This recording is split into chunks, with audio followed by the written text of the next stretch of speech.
Rahul, but I think, would it be right to say that there is a lesson there? You work hard on the ground, you throw up a leader like Revanth Reddy who's able to connect, and maybe, just maybe, who knows where the future is? Telangana has been a Congress state. Indira Gandhi contested from Medak all those years ago. But at least in Karnataka and Telangana, you have a party on the ground. We all are taught this lesson from childhood, that you have to work hard to get something, right? Zameen par raho. So it's not just for politics that you have to work hard. Sometimes, see, Congress also, not just because of the hard work in Telangana, but also some of the mistakes that BJP as well as DRS made in Telangana, which gave that kind of edge to Congress in Telangana. And of course, Revanta is now very, very popular. BRS is not picking up from the defeat it faced last time, and that's the advantage they are getting. And BJP has still not been able to figure out what its Telangana strategy is going to be, unlike in other states. So are they going to make efforts as they did in Karnataka or Maharashtra or Bihar in Telangana or not? So that still remains to be seen.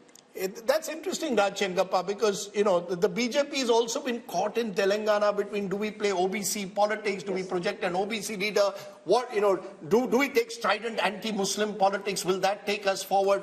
Somehow, for all the gains they made in Telangana 5 years ago, they've remained stagnant. One of the few states where they've not, you know, multiplied overnight. I think the BJP is still shell-shocked by what happened. And the way the Congress came in and snatched what they thought was their territory, because KCR was on the decline, and the Congress smartly moved in and got the prize. But I just want to make a larger point, which we did in passing reference, and we talked about, and Rajdeep, you talked about, I think this, is this whole thing that Siddaramaiah and Shivkumar came to Delhi for, and you've seen these full-page advertisements about the South being neglected, not being given the due in terms of its money that was there. I think that is a potent force as it gets along, because it's also tied up with delimitation in some senses. That somehow the South is performing very well. Telangana is one of the states. Karnataka we talked about, and yet, you know, so this kind of thing can begin to erode on the Modi wave factor. No, so it is an idea. There can be no doubt about it. But does the opposition have the wherewithal to mount it into a meaningful idea, take it down to the ground in the weeks before polling? No, I'll give you a very interesting example. Mr. Pinarayi Vijayan is in town today. He led a protest. The Congress decided not to join it because the left is their prime opponent in Kerala. So there are internal divisions. But when I asked Mr. Siddaramaiah, he said, yes, we would like to hold a convention of all the southern chief ministers soon. So they will play this card. And at least it's a card with some emotional connect. No, but it's also picho suja. It's a real last-minute kind of idea, right? To be able to take this idea, build it into something big, requires some time. And the other worry is... The idea to begin with, you are only 2 months away from the election. Even if you play it well, South is only 130 or 140. No, but in those states Rahul, it may do well. Rahul, can I just make a point? If in Karnataka they have swallowed the poison chalice in some sense, had to drink from that one, it is because they know that if they lose Karnataka, the BJP, the whole Modi wave that begins to shrink, because at 25 seats, it is the one that tilts decisively in terms of if moving from, say, whatever figure that they have now, if they are 303, if it starts dropping like they had last time, they lose a lot. So that is why you will see that they are so concerned. Look at they are willing to compromise, whether it is in Bihar, as we've seen, in any of these places, despite the fact that they seem invincible, the BJP is insecure for whatever reason, and it is showing up in these places. I actually don't think it's insecurity. I actually now am convinced the BJP, as you saw with Mr. Modi talking about 370 and 400, it's like pushing your troops to try and conquer what is seemingly impossible. So you say Karnataka, okay, people are saying we are going to lose there, put all your might in Karnataka. The Prime Minister's repeated trips to the South at a time when, you would have thought they would say, okay, South is an area where we will not do well, suggests that actually they think South is a growth area. So it's fascinating. Okay, so one seemingly impossible thing, but why not? When you are talking about the possibilities, if the BJP can go all the way to bring the JDS, if the BJP can go all the way to bring Nitish Kumar, why nobody is talking about possibility of BJP and BRS coming together? Look, the BJP at the moment, the BJP is hunting for allies all over. The BRS is a potential ally, but I think I think they see Telangana as one of the states where they want to grow in the future. And to grow, they have to finish the BR. See, once the regional party is finished, make it BJP versus Congress in Telangana, advantage BJP. So that's the one reason why they may hesitate from taking on the BRS. And Chandrasekhar Rao is a wily leader. I think Kumaraswamy is desperate. Rajdeep, correct me, Raj. No, I just want to make a quick point to what you made. Yeah. The fact is that Modi came into Telangana for an election campaign and said that KCR approached him to help out his son, and so there was this talk of an alliance that was building over there. Yeah. And of course, as we've seen, they've patched up with JDS. Exactly. Okay. Yeah. Exactly. So the point which I Telangana is fascinating, but we need to move on because otherwise we'll get caught in the politics of one state and then people in Andhra will start feeling bad, and that's never a good idea when you're discussing Telangana and Andhra Pradesh. So Andhra Pradesh on your screen next. 25 seats here. I look at projected vote shares first. The YSRCP of Jagan Reddy had 49% vote share last time. That's projected to come down to 41. That's 8 down from the last time. But the TDP, which was at 40% the last time, is now expected to go up to 45. Remember, we had Chandrababu Naidu meeting the Home Minister recently. Are they picking up signals which before this poll the others hadn't, but BJP obviously had its own polling on the ground? The BJP had very little vote share, it's just marginally expected to go up. The Congress had very little vote share, marginally expected to go up. But the big change there is for the first time, we are seeing the vote share of the YSRCP since Jagan led his party to power after that famous Padyatra, lesser than the TDP, a 4% gap, converted into seats. Fascinating here, very, very fascinating, because remember, Chandrababu Naidu was really given the rough end of the legal stick recently, and there's a lot of talk amongst the TDP supporters that there is sympathy on the ground there. That is reflecting in the numbers for the first time, because from 0 the TDP is projected to go up to 17. If you ask me, of all that we've seen, this is the one number that pops out of the screen and grabs my attention. You know, my sense is Mr. Amit Shah has got a sense of what Yashwant Deshmukh's poll was suggesting. Because why is it? Sanjay Kumar is surprised. He's because you've got, before I get, because you see, Chandrababu Naidu was there. Clarification, Rajdeep. Yes. Is TDP only TDP or TDP plus Jan Sena, obviously. Is it Jana Sena also in TDP? But you see, the thing is that you've got a party whose leader, Chandrababu Naidu, has been knocking on the doors of the NDA for months now. And the NDA wasn't opening the door. Suddenly at the Ram consecration ceremony, you see Chandrababu Naidu there. Now Chandrababu Naidu's come back to Delhi, and apparently there are two views within the BJP. How far should you go to completely embrace him? But I think the BJP wants to be clear. They want to be with the winning side in Andhra Pradesh. And the Andhra side also wants to be with the BJP, because you need help from the center. So if these numbers are right, one of the alliances we could see in the next couple of weeks is TDP. No, but remember, Jagan is also meeting Amit Shah. So now we don't know. I'm just saying these numbers. These the numbers BJP has both the Andhra balls up in the air. They can decide where they want to go. No, the thing is that BJP cannot decide who forms the government in Andhra, because I think the real battle there remains Chandrababu versus Jagan Rahul. But with these numbers, the BJP will be tempted to go along with Yashwant Deshmukh. This is the most fascinating insight of all that we've seen so far. The Telugu Desam, where many people had started writing the obituary of Chandrababu, political obituary of Chandrababu Naidu and his party, pops out. Jagan Reddy, who so far is busy, and I'm sure he'll be watching this, so we should be just slightly mindful of what we say, busy projecting invincibility, is suddenly seeming on shaky ground. And how does this then impact potentially the assembly election, which will also be held at the same time? I think the problem what Jagan Mohan Reddy is facing, not that his own personal popularity has taken a hit. I think the problem is there is a huge number of non-performing MLAs and MPs. The anti-incumbency at the micro level. In your view, is the assembly mood also the same? Yeah, I mean that's what is happening right now. You're sure about that? Unless he changes no, big because you don't know for sure, because this is a Lok Sabha poll. Yeah, that's what I'm saying. But do you think it indicates assembly mood also? I'm getting the indication of that same as well. Unless he changes huge number of sitting MLAs, chops the tickets and gives fresh faces, he has a problem even in the assembly. What's gone wrong for him? You met him recently. What could have suddenly gone wrong? Because this was not the situation in the last MOTN. So it's obviously changed just in the last 6 months. Look, the fact is, Andhra polls have always been closely competitive. Even when Jagan lost in 2014, it was a very wafer-thin margin, especially in terms of votes. So both sides have strong vote bases of their own. If the Kapu vote which comes in through a Jan Sena, gives you an accretion. It helps Chandrababu Naidu. My sense is I would not write off Jagan Mohan Reddy. He's done a lot of welfare schemes. He's banking on welfare schemes, the sort of Modi model taken into the Labharti model at the state level. But there is also a sense that many of his MLAs have been distant from the voters, have either been accused of local level corruption. He's changing 60 MLAs out of 150 that he won. So there's a clear sign that he also recognizes local anti-incumbency. So I have a theory. When if it's as tight as this and the TDP is bouncing back, whichever side aligns with the BJP, potentially Amitabh Tiwari has the advantage in Andhra Pradesh. Would you agree? With one caveat before you go to Amitabh. Remember, there is a solid 8 to 9% minority vote that's Muslim, plus a large Christian vote out there. And in a way, many of Jagan's advisors have been telling him, let Chandrababu go with the BJP, it'll allow you to consolidate that vote. So it's a gamble. Counter to that, I mean, there is another set of data which generally, I mean, I keep on mentioning, I mentioned you Punjab, Tamil Nadu and Kerala.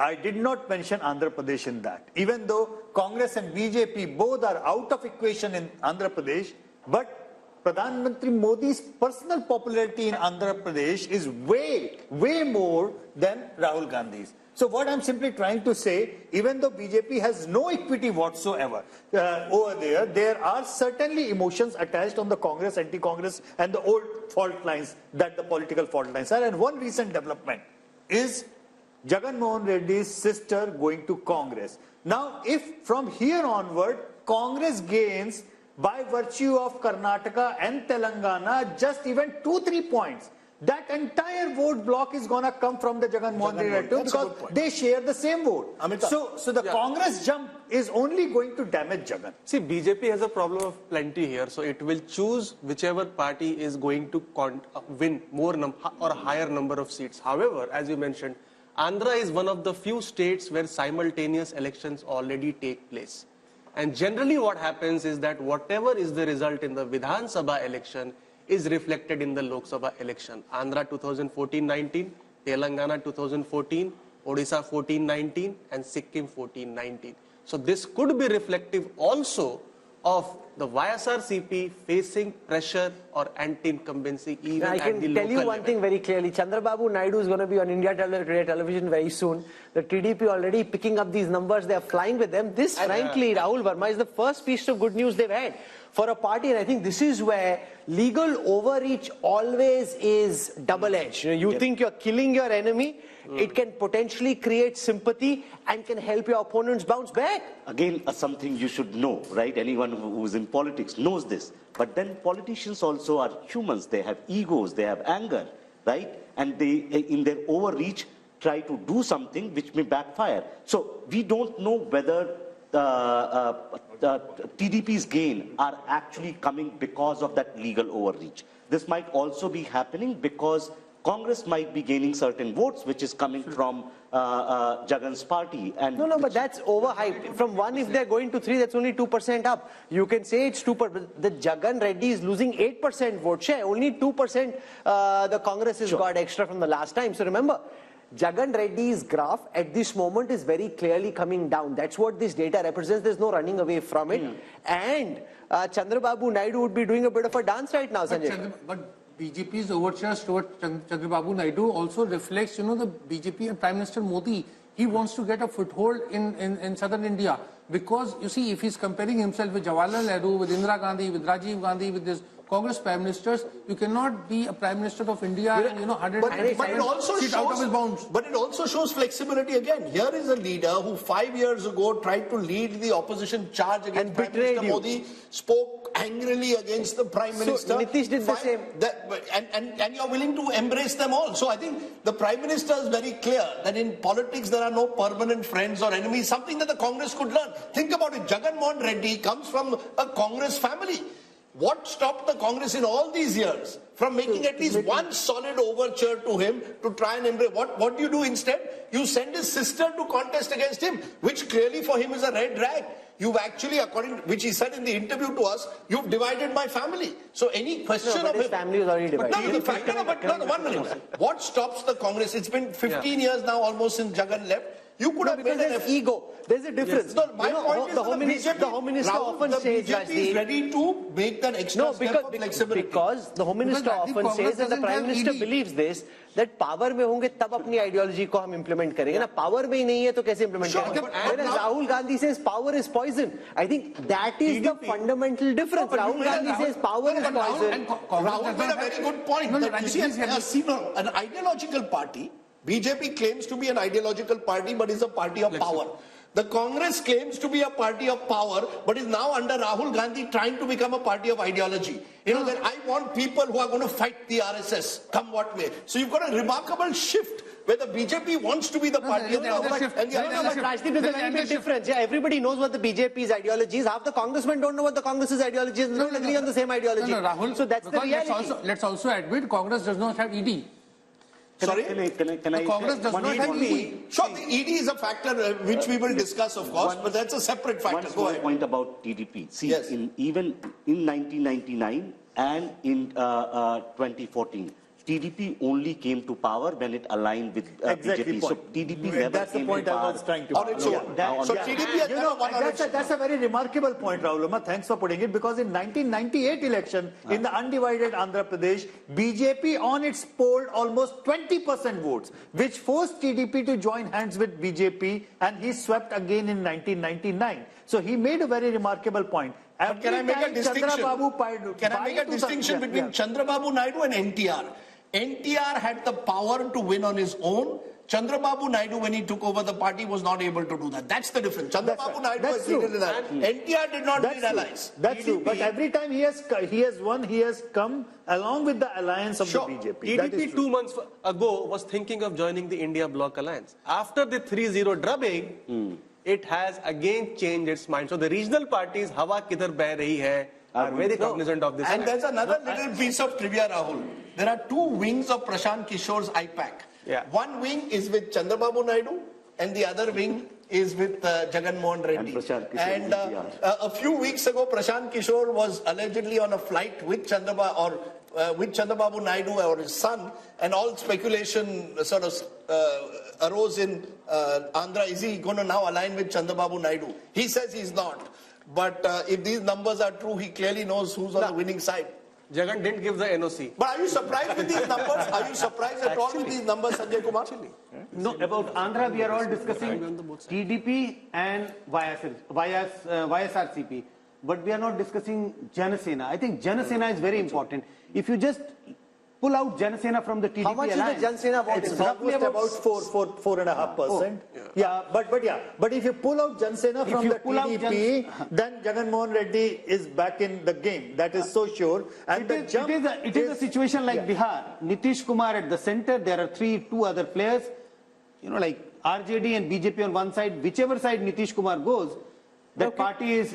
But it's fascinating. It is a fascinating verdict. I want to go across now to Tamil Nadu. And Tamil Nadu is the one state where the UPA or the India alliance, at least at this moment on the surface, looks settled. The turbulence is on the NDA side because the AIDMK and the BJP are now separate just at this moment, and this game is changing so fast that I don't want to end up saying something which makes us look silly a few weeks down when people look back, because that's the way everything we're saying is just commentary at this moment. Things, of course, can change. So here is Tamil Nadu. I'll start with the vote share numbers first. So the NDA projected to be 15% vote share. The India Alliance from 53 to 47. This is largely the DMK and the Congress and some of their smaller allies. Now you've got the AIDMK in the others, which is now expected, the others together are expected to be 38%. Let's look at seats. Yes? Also, then a lot many smaller groups are there who are not yet aligned. PMK. So we do not know which side will they be in. So a lot of this AIADMK on its own is hardly about 30% at this point of time. So 8% are the others, 30% is the AIDMK. Okay, here is the conversion into seats. Now, again, the second state where there is some good news for the opposition alliance, because like in Telangana, this time, of course, is the India alliance. They had 38 seats the last time, expected to go up to 39 this time. The BJP, while it may gain vote share, not expected to win seats in Tamil Nadu. And the AIDMK had just one seat, that too could come down to 0. So Tamil Nadu looking strong. Does the DMK stay fully with the Congress, or could there be a twist in the tail there also?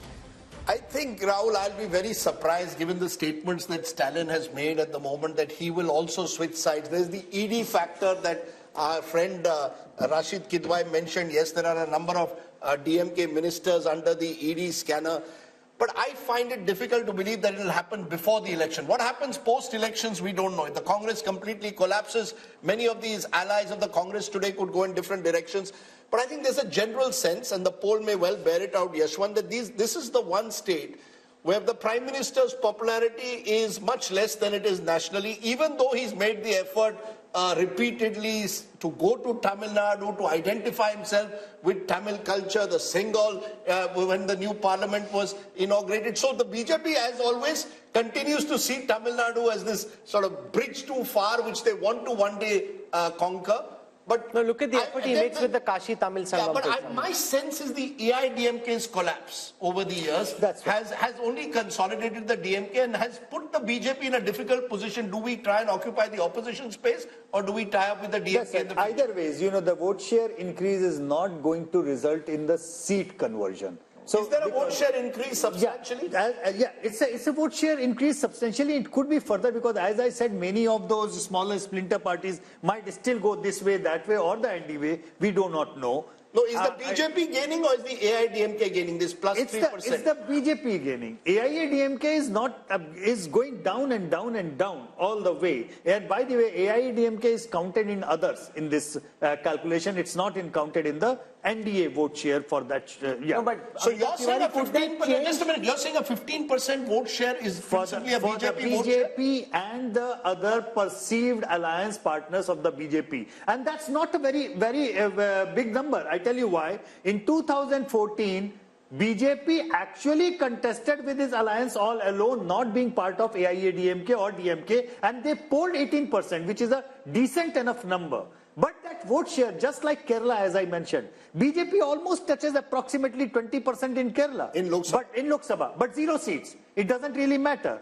3 states where Prime Minister Modi has actually bent over backwards, I would say, in order to accommodate the political sentiment, Tamil Nadu, Kerala and Punjab.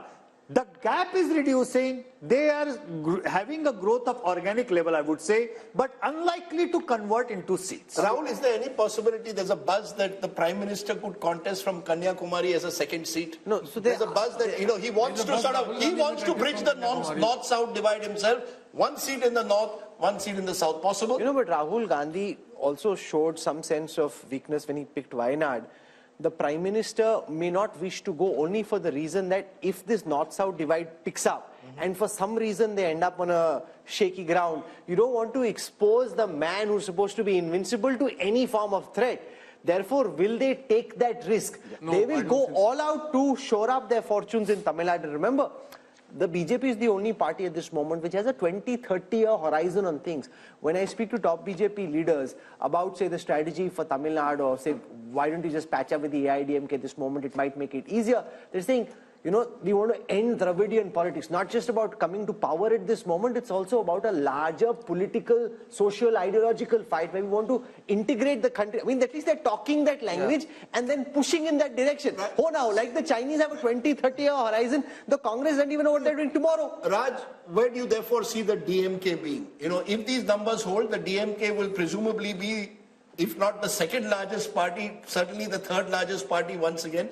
Does the DMK remain where it is with all the ED pressures that we speak about? Other allies are slowly drifting away from the India alliance? Or is there, you believe, a chemistry with Rahul Gandhi and the Congress that Stalin intends to cement?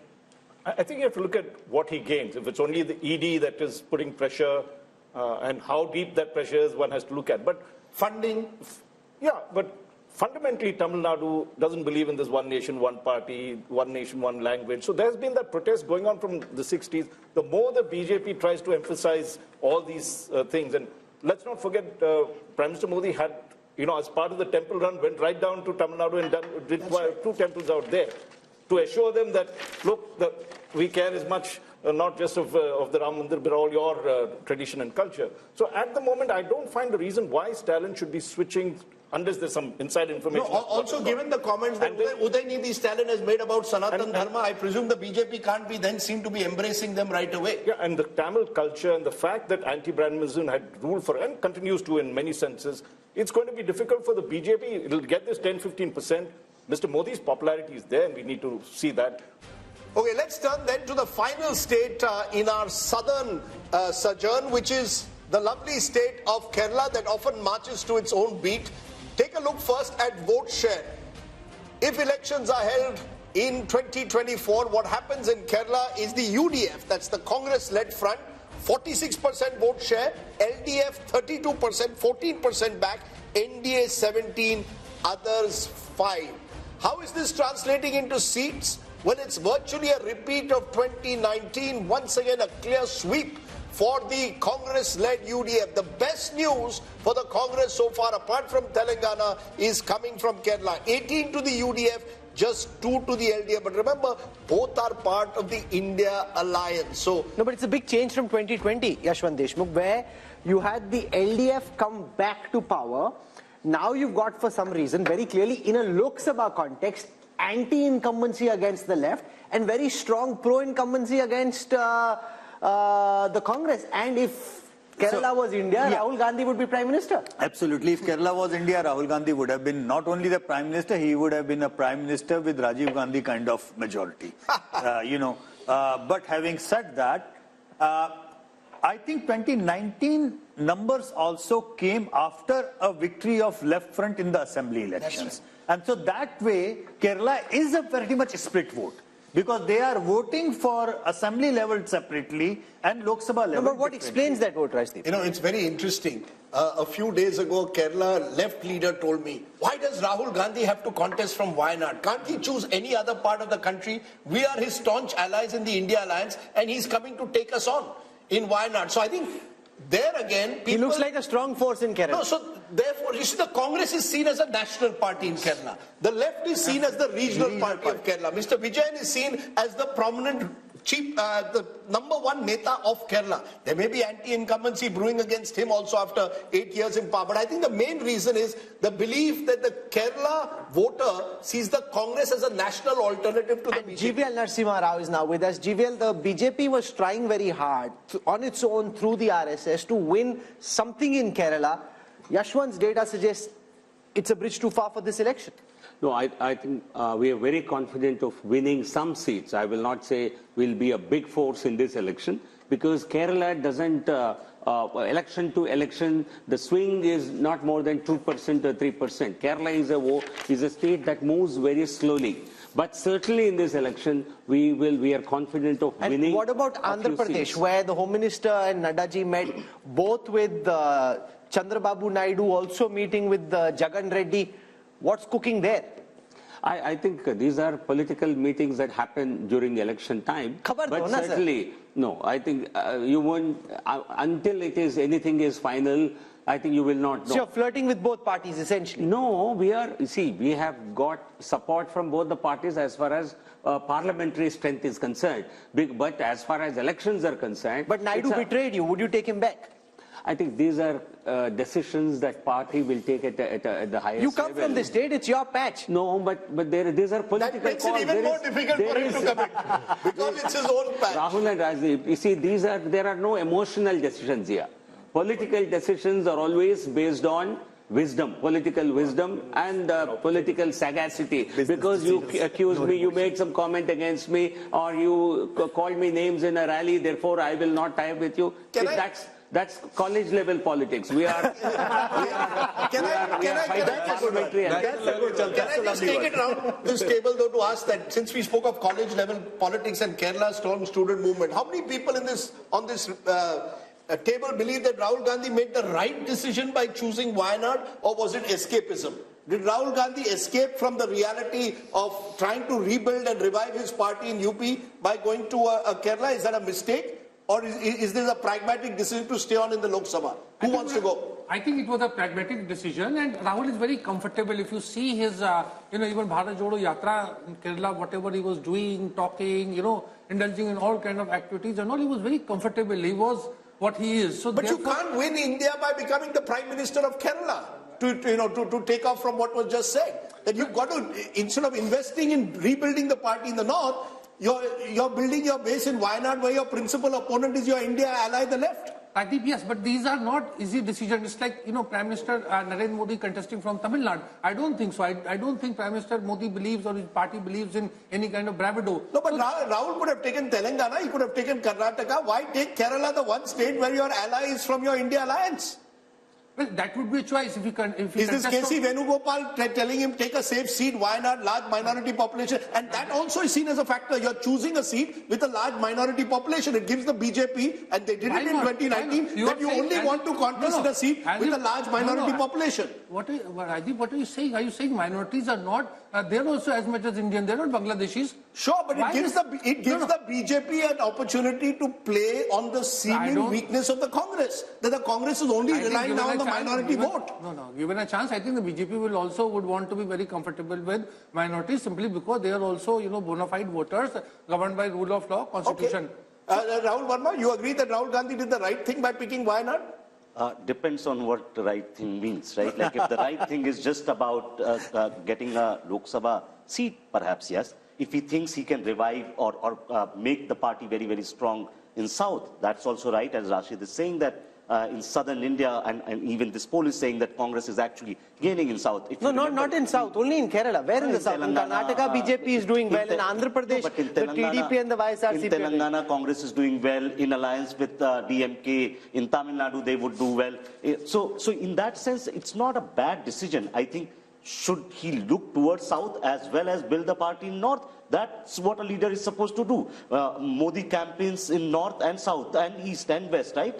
If you want to be a national leader... I think one of the key reasons, one-liner I would say, he lost Amethi because he went to Wayanad. Yeah, well, what I was told is that they saw their polls in Amethi suggesting a very tough fight, possibly losing. They looked for a safe seat in the south and picked Wayanad. So it was almost like some kind of security which Rahul Gandhi was offered. That no, but imagine if he's your main batsman and he's looking for a safe position. Which is my point. You see, this is precisely my point, Rahul, that I would have, if you wanted to choose South, choose Karnataka, for example, a state. Where did Indira Gandhi go? Indira Gandhi went to Chikmagalur, went to Beda. What is the safe seat for Karnataka, Congress in Karnataka? No, Mr. Safe seat. I have no doubt that there could be potentially safe seats, including potentially Chikmagalur. But so look at the projected vote share and seat share of the South, because Rahul, I think it shows the exact opposite of the North. The vote share in the South, as per the Mood of the Nation poll, NDA 23%, India 41%, others 36%. How does it add up in seats? NDA 27%. That's just a small dip from last time. Remember, BJP got 29 out of 130. India 76%. Slight up because of Telangana, others 29%. But basically, you really have two Indias politically. You have the BJP dominant in North India, and you have India Alliance doing very well in South India. So whether we like it or not, there is a South-North political divide in this country. What implications that will have with delimitation is going to be a big question in a couple of years from now. Couple of years from now. At this moment, we are focusing on what is the mood of the nation. Welcome back. You're with us on the India Today Mood of the Nation opinion poll. The results of this poll are already buzzing and trending in every state, from Andhra Pradesh to Telangana to Uttar Pradesh. Wherever we are going, a mini tsunami on social media, lots of posts being viral, exchanged. So that's good buzz to have. We now want to come to Rajdeep's home state of Maharashtra. He's already itching, getting out of his chair, all set to get you what should be quite shocking. No matter what you're thinking is happening, I think you'll be shocked by what Rajdeep's about to show you. Rajdeep. We've gone to the north, we've gone to the south. But the best part of the country parties when you're a Best West Indian. case. Arey, aise. So I'm going to go as a West Indian, I've got to go to Maharashtra. And whoever thought Maharashtra would be one of the states which would see so much of chaos and instability in the last 5 years? We've had 3 chief ministers and plenty more in that state. What is the mood of the nation showing for Maharashtra, a state that will have both Lok Sabha and later in the year Vidhan Sabha? NDA 40%. NDA 40%. So that's the BJP and the Shiv Sena into bracket Shinde. India 45%, which is 5% higher. 40 plays 45%, others 15. And 45 is NCP, Uddhav Sena, as well as the Congress party. So 5% edge in Maharashtra to the Maharashtra Vikas Aghadi. The opposition, the best news coming for the opposition after Kerala and Telangana is here in Maharashtra. This could be another big surprise, therefore. How is it projected into seats? What is Yashwant Deshmukh's C voter poll saying for Maharashtra? 26 out of 48 for the India Alliance. 26 out of 48. A huge jump because the NDA, which won 42 out of 48 last time, is down to 22. So if there's one state where the NDA is taking a big hit as per this poll compared to 2019, it's Maharashtra. And that perhaps explains all that's been happening in that state. Breakup of the Shiv Sena, breakup of the NCP, because Rahul, clearly here too the BJP knew this was the one state they were in trouble, which is why they have slightly narrowed the gap, but they're still behind here. Yashwant, are you sure about your numbers for Maharashtra? Because they've taken a large part of the NCP, they've taken a large part of the Shiv Sena. If this is where things are at the end, then no matter what happens in this Lok Sabha election in the assembly, the BJP and what they have is going to face a very tough time. Why are we ending up with these numbers in your poll? Rahul, out of the 140 crore people in India, is any damn person sure about Maharashtra as on today? I mean, let's be honest. People are confused, not just because of the previous mandate, the current mandate, people going here, people going there, parties being split, and now the symbols are with the people who did not form the party and with somebody else. So having said that, it's a Maha mess. It's a Maha mess. It's not Maharashtra, it's Maha mess at this point of time. And let me do a health warning as well on these numbers. Number one, on the voting intent, we have been asking for individual party and leader, Rahul. Which party or leader you are going to vote for, and then we have summed it up like, Uddhav Thackeray plus Sharad Pawar plus Congress and Shinde plus Ajit Pawar plus BJP. But what we do not know here, who is contesting from which seat and who is going to contest against that person from which seat, which party. What I can see, wherever the BJP tickets would be there, they would be sweeping like anything. Wherever the Ajit Pawar ticket and Shinde Sena ticket would be there, I doubt they will be sweeping in the same way. So the weakest link is on the both sides. On the Maharashtra Vikas Aghadi side, the weakest link apparently is the Uddhav Thackeray Sena, followed by Sharad Pawar, and followed by Congress, and then the Sharad Pawar. So we don't know out of these 3 and 3, which permutation and combination is contesting whom on which seat. Unless we are sure of that, I think this is more of an... Since this is your home state, Rajdeep, here's the concern that I have, just purely academically, right? Which is that will votes get transferred? In a poll, it's very difficult to capture that. But once you know, okay, it's GVL versus Rashid, then the equations change, exactly right? The point. Yeah. So right now, you don't know that. You're building this scenario on the basis of what respondents are telling you, but the respondent also doesn't know who's against who. Let me tell you two contradictions, Rajdeep, before you say. I cannot see Uddhav Thackeray voter voting for a Congress or the NCP candidate. Similarly, I cannot see a BJP core voter voting for Ajit Pawar candidate. So there are contradictions on both sides. I'll give you 2 quick points before you come. One, the fact is that this is an interesting state this year because you've got Lok Sabha followed by Vidhan Sabha 4 months later. And speaking to a number of Maharashtra politicians, they believe the stakes for themselves are much higher in the Vidhan Sabha. So you'll find a number, the Vidhan Sabhas which will be very competitive, seat by seat, and a lot of what Yashwant says will play out there. In the Lok Sabha, Rahul, even though the BJP appears prima facie down compared to 2019, I think, and Yashwant is right, the BJP will do well in its pockets of influence. They have strong pockets, especially in urban Maharashtra. The problem for the BJP is there is a general sense that you have struck opportunistic alliances and you have broken two parties which you were dead against. But GVL, when I was speaking to top BJP leaders, their numbers were 40 plus. They think it's 40 plus. But a 5% lead for the India alliance, after all the todphod you've done, if this is where it is 22 versus 26, then it's obviously not the way you're calculating. No, I certainly don't see the numbers the way the poll is predicted, Yashwant's poll. Primarily because this is an election that Prime Minister Modi will be driving. People are voting for PM Modi. They are not voting for individual constituents. This is an election where you will see a massive swing. So anybody voting, the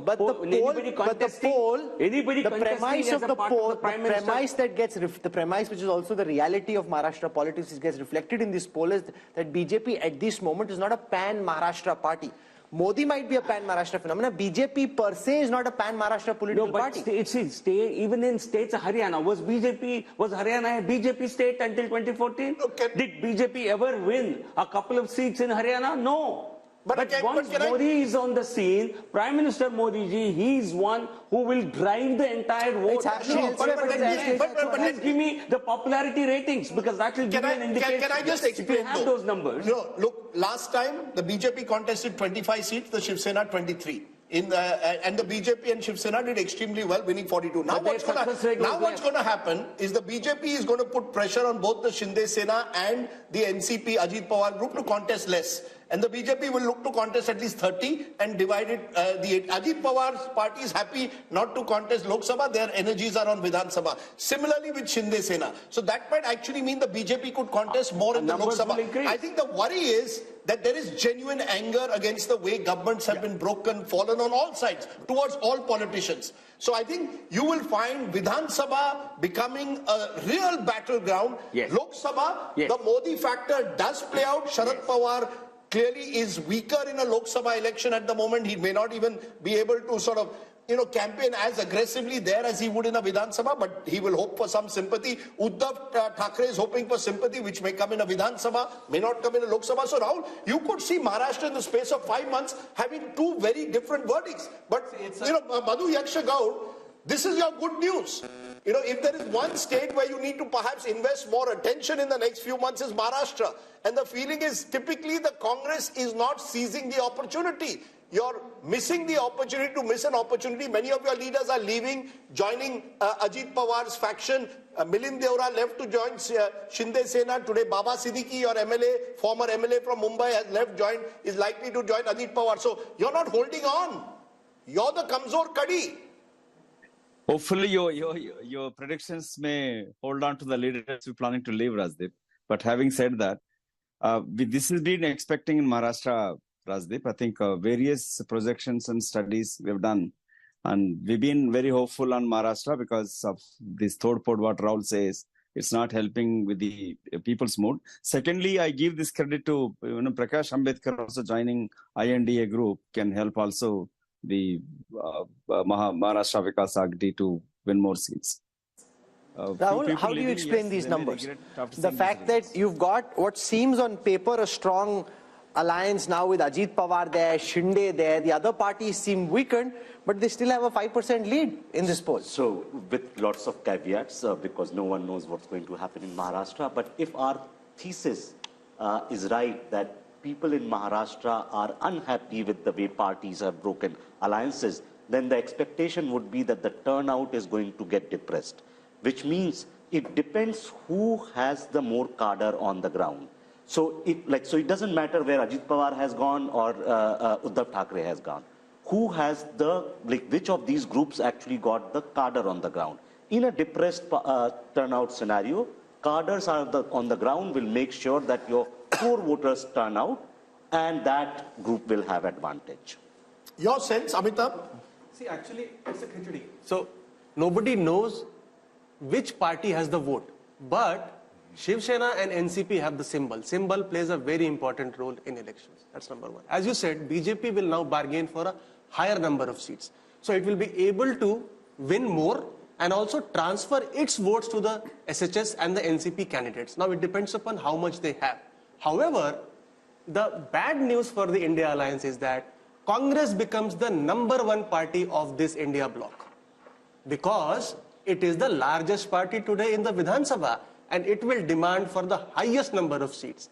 And here is where the India bloc does not have a track record of elections, because they have not fought together, and the seamless transfer of votes will be between candidates is unlikely to happen. But if they had any political smarts, the Congress and the India Alliance, Rajchingappa, should now be doubling down where they see opportunity.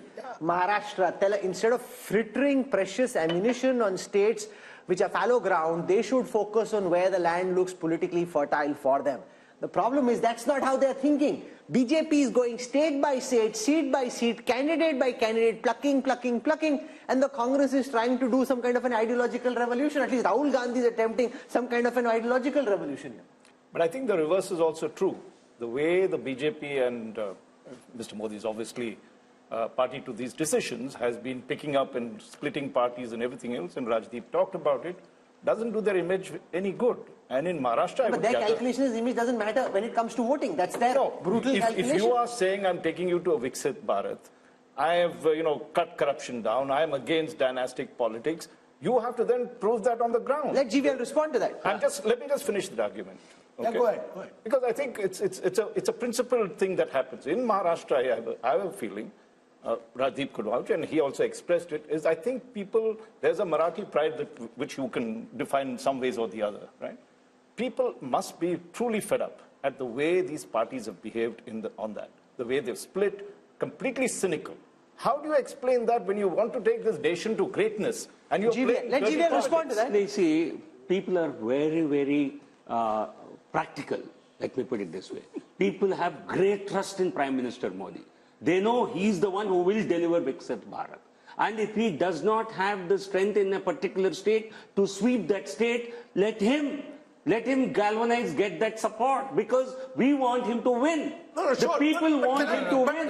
People have trust in him. No, sir, but can I ask you, you're saying people have faith in Modi. Point taken. But when Mr. Modi says there is a 70,000 crore scam in irrigation, points virtually to NCP and Ajit Pawar, 1 week later, Ajit Pawar joins you, what's the message? I was in Nashik, where a gathering which included RSS people were there, and they all said, sir, khoke ki rajniti hai. They openly said it. The word khoka has become a sort of common parlance on the street of Maharashtra. How does that lift the Prime Minister's image? If one moment you say there's corruption, next moment you tie up with the same corrupt person, how does it lift your image?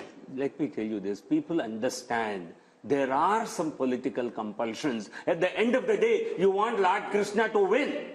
You want Bhagwan Ram to win. There are some adjustments they will have to make in the interest of larger national good. But have you gone too far? The point is, no, I'm telling you, this is the Hindu psyche. This is an important point that GVL Narasimha Rao makes, because I was interviewing Dr. Jaishankar, and I've seen now several people say this. They talk about Bhagwan Ram, they talk about Hanuman, they talk about the Ramayana and the Mahabharata, and they talk about tactical compromises on the battlefield, which leads to the war being won. So this is something that we're seeing now quite a lot of, which is what he's talking about. No. But then, Rahul, in the interest of larger dharma. Sorry for speaking out, because it's my home state, I feel strongly. The fact is, where does it fit in with the kind of Ram Rajya that you talk about? What does it leave you with? Is this Ram Rajya that you tie up for Koketi Rajniti? There is no politician in this country who represents the true political virtues than Prime Minister Modi. No Prime Minister, no Minister, no Chief Minister in this country can match even an iota of what Prime Minister Modi. So what matters to them is Prime Minister's qualities. I have he's a man of total integrity. No, so you're saying you can do all the wheeling and dealing on the ground, but the Prime Minister's image is not touched by it. No, they know he's not making compromises. Party but Rahul Verma, this is local. Yes, Rashid. Yeah. I mean, by going by Mr. GVL Narasimha Rao's logic, BJP should be winning all 543 seats. If Mr. Modi is on a big ticket, he's there on Tamil Nadu also, he's there in Telangana also, he's there in all other states. I think, we must accept what Mr. Yashwant Deshmukh survey is projecting. We have gone through over 300 seats, and there is a kind of trend. This is a very interesting thing about what is the findings of Maharashtra. There are 4 states that were always, they are kind of, outliers, and they are giving something in favor of BJP. In case of Karnataka, in case of Maharashtra, there is a trend, and we will see. No, Maharashtra is not with the BJP. It's going the other way around. Precisely. So I'm saying there are 4 states that were very crucial in 2024. Even if the outcome is kind of well known that the BJP has an advantage and Mr. Modi is a favorite. One state is Bengal, other state is Bihar, third state is Karnataka, and fourth state is Maharashtra. Now it is giving different kind of trends. I think we must accept what Mr. Yashwant Deshmukh is predicting. We cannot be finding faults with his methodology or, how it will shape in Maharashtra. We can't be having different... Yes, Rahul, very quickly. So, two points. Yes, in politics, all politicians and parties make these tactical calls. But these tactical calls are going to have cost in the long run. Indira Gandhi in 70s did a similar thing. At some point, it costed her party. Maybe, perhaps, when Prime Minister Modi is around, it won't cost. When he's not around, it may cost the party. So all parties face that cost. Second, throughout the survey, and Yashwant ji has to correct me on this, I have not seen a single state, except the smaller ones perhaps, where BJP is gaining votes from 2019 numbers. They're gaining seats. Even in UP, the votes are not basically... They've got a slight bump, 53%. Yeah, 50, so 51, 52. So in that sense, like in North, there are no big gains coming. In terms of vote share, and even in South and West. So I think where perhaps Mr. Narasimha Rao can explain us that why, despite everything in these 5 years, BJP is not being able to... And the interesting point about Maharashtra... No, but I'm a little shocked by his argument. Listen, remember also that you are dealing with 10 years of being in government. Sure. Look at Biden after 4 years. Look at Macron. Look at Trudeau. Here's a man who's been in power for 10 years. If he can retain his historic numbers, that by itself is a superlative performance. I think, Rahul, the point that you made about the 2 point or less, like somewhere they were leading by 60 points, now they are 58, 2 points. I understand your point. But what I learned from the experiment and result of Madhya Pradesh is that eventually it will be relative turnout, which will be playing 3-4% of jump just out of nowhere for the BJP, just by virtue of their supporters being more excited about going to the polls and Congress not being in a position as organizationally and resource-wise to pull their supporters. What happened in Madhya Pradesh? I just want to make a small point which I think is important. Between 2014 and 2019, Rahul, Mr. Modi's popularity was so high that he was even able to pull his party in state elections where they were otherwise not the #1 party. BJP was not the #1 party of Maharashtra. It's after 2014, Mr. Modi pulls it up. 10, 12%, they even do very well in state assemblies. After 2019, looks what starts happening. What happened in December in the assembly elections? Sir, just a minute. December, we can come back to December, but 2019 to 2024, 1 minute. Rajdeep. The BJP in Himachal Pradesh, in Haryana, in Jharkhand, even in Bihar, in state after state, Mr. Modi alone cannot pull up the state unit. Mr. Modi is still very popular in Maharashtra, but Maharashtra's own leaders, BJP own leaders, are not happy with the kind of compromises they've made to stay in power. Some stage, it may cost them in a Vidhan Sabha. I agree with you, Lok Sabha, it won't cost them because that becomes Modi versus who. But what happens in your state units? Therefore, Rahul Verma makes an important point. Will the BJP go the way the Congress did? After 10, 20 years, because it makes these compromises. You can wish that if you like. He asked a question. But you see, politics, what happens today doesn't influence voting patterns 20 years down the line. I think that makes no sense at all to me. Now, coming back to your question, Modi ji, he was able to pull several assembly elections initially, but you are saying subsequently he did not do so. Because, you see, once you have pulled an assembly election, the local performance and local leadership has to hold there. People will hold every government accountable. You accept that? Why not? Okay. I think. So I want to press the pedal and go to Gujarat and Goa, and then we have to go to the east, and then we have the big national picture. So Gujarat comes up on your state next.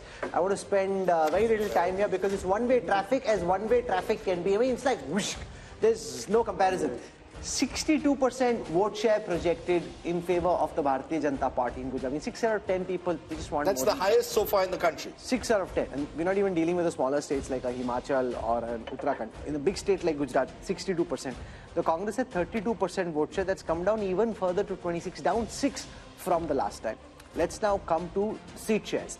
If you got 62% vote share in a largely bipolar contest, I mean, you don't need to be Yashwant Deshmukh to do the calculation. You can do it yourself. It's 26, but at 26 for the BJP in They want their man back. They want their boy back. They're like, look at how hard he's working. A Gujarati fixing this country, we want him If back. I was a Rajya Sabha BJP MP who was told to contest Lok Sabha, I'll say, मुझे गुजरात की seat दे दो. कोई भी दे दो. कोई भी seat Gujarat की दे दो, वडोदरा दे दो, गांधीनगर दे दो. GVL also is ready to contest from Gandhinagar. You see, that's the one state where every politician will feel a relative sense of security. I think Gujarat is a there is country. little difference from contesting a Rajya Sabha and a Lok Sabha. Is that what you're saying? No, I'm saying that a Lok Sabha...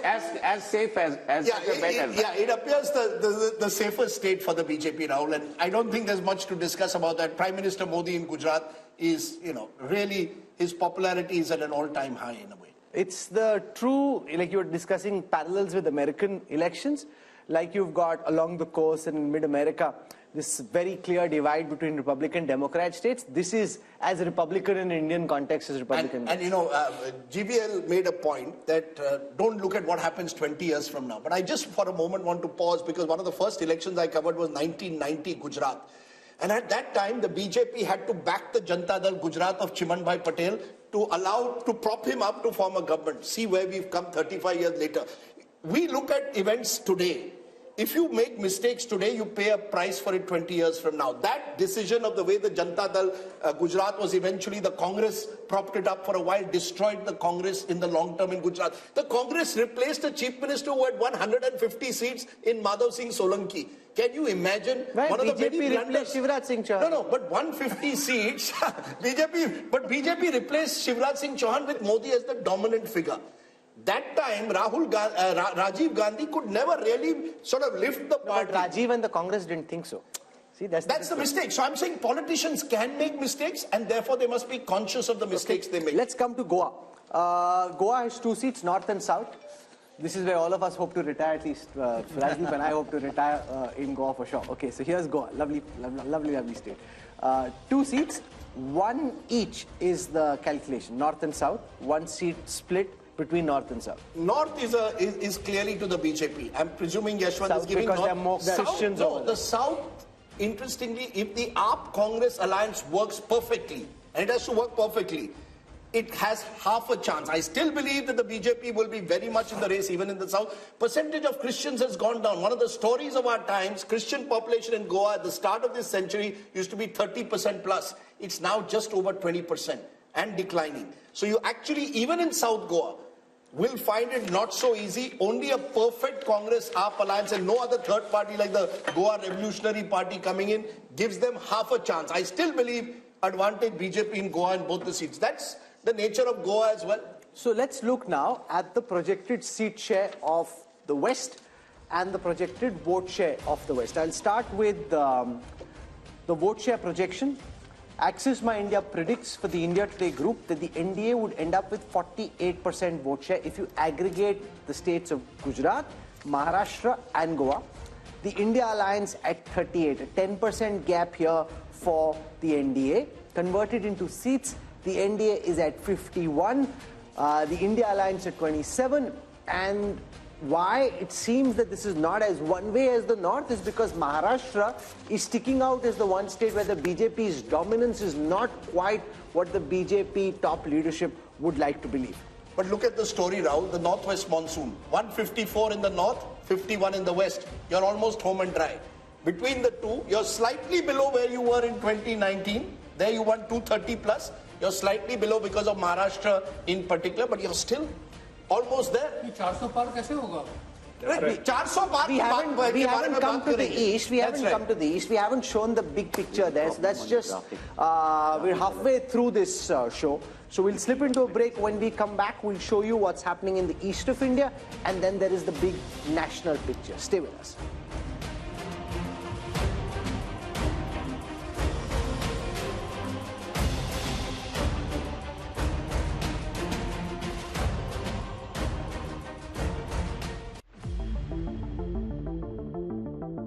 Hello and welcome, I'm Sahil Joshi. Now I'm at the Mumbai seafront. You can see here the Mahim Fort and also the Bandra Worli ceiling, the most iconic locations in Mumbai. Because the people have reposed confidence in Bharatiya Janata Party and NDA.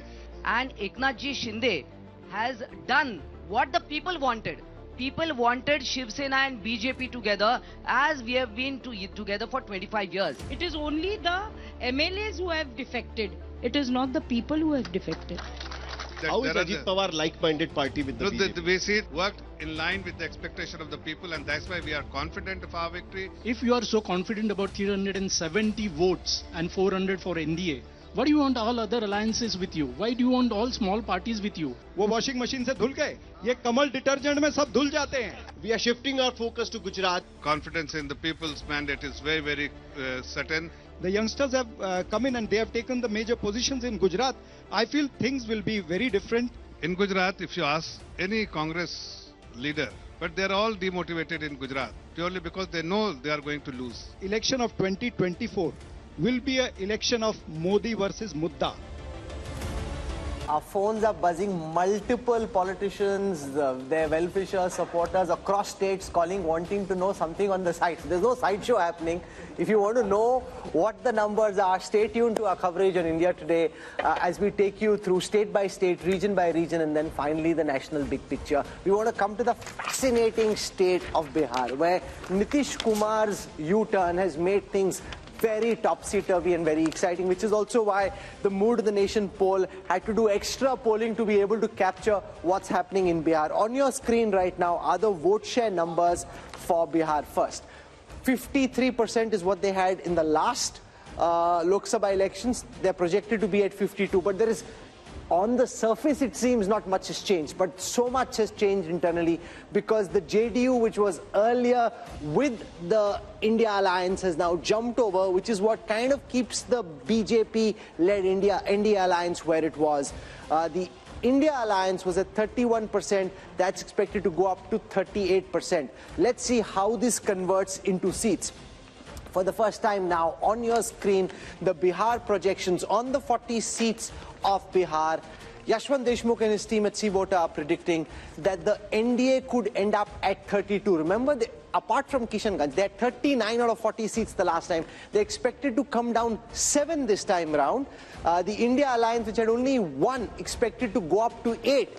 So just imagine, Rajdeep, if Janata Dal United was actually here, BJP was staring at bigger losses in the orange column, and the India alliance was looking at bigger gains, which is what explains that somersault. You know, the fascinating aspect is that when you went to Uttar Pradesh, the BJP is holding its own. The moment you've gone into neighboring Bihar, even though the BJP has now struck an alliance with Nitish Kumar, gone back to its own party, it's down compared to 2019. In fact, if you look at the BJP overall, except for Uttar Pradesh, none of the major states are seeing a major jump for the BJP. In Bihar, so that's what makes Bihar very interesting. No, but because this happened so close to your poll, does your polling account for the full impact of Nitish coming back to the BJP? Not really. I mean, because we had to do a snap poll and see what kind of impact it was. We could sense 2 major things. Number one, yes, there is almost like 8% arithmetic jump, you know, from the India faction to the NDA, just by moving JDU supporters to this side to that side. Which could also mean that Nitish is now worth only 8%. Yeah, exactly. This is one of the points, which is like, instead of 16% which he polled in 2014, his core vote looks like more like a 8% kind of thing. Number one. Number two, we still don't know who is contesting how many seats, you know, and please remember, even Paswan's party is split into 2. So we have just taken in whatever the seat allocation was there in 2019 as our base one, and we realize that the probability of JDU tally going down even within the part of the NDA is quite significant, which means last time they contested 17, won 16, but they could even very well come down, crashing down to single digit. So what this means is that in the overall, yes, JDU did a wise thing probably to come back and, you know, safeguard their own thing. But if the NDA needs to pick up its tally, probably BJP needs to contest more seats, because there is a significant anger against the JDU, not just among the RJD supporters, but even in the but Amitabh BJP Tiwari, supporters. you come from Bihar. Does this poll account for the potential winning bandwagon effect? The fact that if voters in Bihar think that this is a Modi election, a BJP election, then they may more likely than just at the time of separation choose to go along with the NDA. That is most likely to be the case, because as Yashwantji is saying, BJP is likely to contest on a higher number of seats, give lesser number of seats to JDU, which is facing a decline in its support base. But if you see, both the parties were at 37% vote share. 15% is the Modi premium, because JDU was with BJP in Vidhan Sabha elections. So the Vidhan Sabha elections, when it factors into account the Modi impact, is 15% straight away. So, but with this swing of 8% from Mahagathbandhan to NDA, what would have been the result? It would have been 46-42% in favor of... The result would have been just bang opposite. So again, BJP, being a practical or a pragmatic party, clearly saw that there would have been significant losses in Bihar. The guy who won't like this U-turn was not is being Nitish done. Kumar. If he thinks he's worth Rahul Verma only 8%, that just shows how, like the BSP in Uttar Pradesh, like the JDS in Karnataka, the JDU seems to be a very diminished force. Yes, absolutely. And I hope Nitish Kumar realizes it. And Nitish Kumar perhaps understands that he's diminishing and he's still trying to make most of it. But with this 8%, he's still chief minister. No, the most valuable 8% you can have. So think of it. Since 2013, he knows that he's declining. But what he knows that without him, no government can be formed till at least till 2025. And he's making most of it. He's basically, he goes with, so he's one of those politicians where he's being opportunistic and ideological at the same time. He joins RJD, gets his caste census done. Comes to BJP, does certain other things. So he's trying to make most of it in a very, very small... But look at, maybe the BJP looked at Yashwant's last Mood of the Nation poll. Yeah. And there were 3 states where the BJP was in clear trouble. There was Bihar, there was Karnataka, and there was Maharashtra. Yeah. What did they do in Maharashtra? They broke the 2 major parties, Shiv Sena earlier, then the NCP. In Karnataka, you went and tied up with JDS, brought back Yediyurappa into the fold through his son. And in Bihar, you got Nitish Kumar back into the fold. I saw this photograph in the morning papers today, Prime Minister shaking hands with Nitish Kumar. And I just wonder, what makes politicians tick? Here are 2 people who've attacked each other personally at various stages. Nitish Kumar refusing more than a decade ago to even share a stage with the Prime Minister. But all is fair in love and politics. And I come back to it, Rahul. The BJP has shown itself to be a party of power while claiming to be an ideological party, and the Congress has done just the reverse. No, but I don't agree. Once they're in power, they're ideological. Their logic is, they've scrapped Article 370, they've brought India the Ram Mandir. Sure. What other proof do you need of ideology? No, I'm not saying the ideology is diluted. Yeah, UCC has come about in Uttarakhand. So once their formula is you win and then you get ideological. To win, you don't worry about ideology. All I was saying is that there were states where the Congress had seen these ones, they were going to get, the BJP had seen they could be down by double digits. Bihar was one of those states. Yeah. Let's find out a way to tackle Bihar. The point, Rashid Kidwai, is this is the difference. You see, I got a call just now from a UPA leader. Please show me which are the states where the BJP is growing. I said it's not about the BJP growing, but holding its own. And they've held their own by strategic politics. Does the opposition recognize that, Rashid? Yeah, or will they only blame the enforcement director? I think Nitish Kumar's story is not complete without the opposition politics. Nitish Kumar seems to have gone on a rebound. He worked very hard for this India alliance, and when Mamata Banerjee, propped up Mallikarjun Kharge, and when Rahul Gandhi said that, he will talk to Mamata before appointing Nitish Kumar as India alliance convener, all these things look like... You're saying if he was appointed convener, he would have stayed on? Precisely, because Nitish Kumar was not doing 8%, he knew his days are numbered, he wanted to be a prime ministerial face, he may not have said it. Maybe and this is... if he was made convener, think of it, after 2023 December results, he's also making calculations. Being convener is only worth if you have a shot at something. So he thought he was on the losing. Shama Mohammed joining us of the Congress party. Shama Mohammed, do you believe that in Bihar, the BJP in this last stretch has trumped you by taking someone who was not too long ago seen as the architect of the India alliance? So perception-wise and now in reality, as per our numbers, the Congress led India alliance has lost a big opportunity. I don't agree with you on that, Rajdeep. Everybody knows what Nitish Kumar is. Like I said before, if he had to go, he had to go. He keeps jumping from here and there. But you said a very important thing is, what is the ideology of the Bharatiya Janata Party? For example, let's look at the Meghalaya election. They were with NPP in Meghalaya before the election. During the election, they went their separate ways.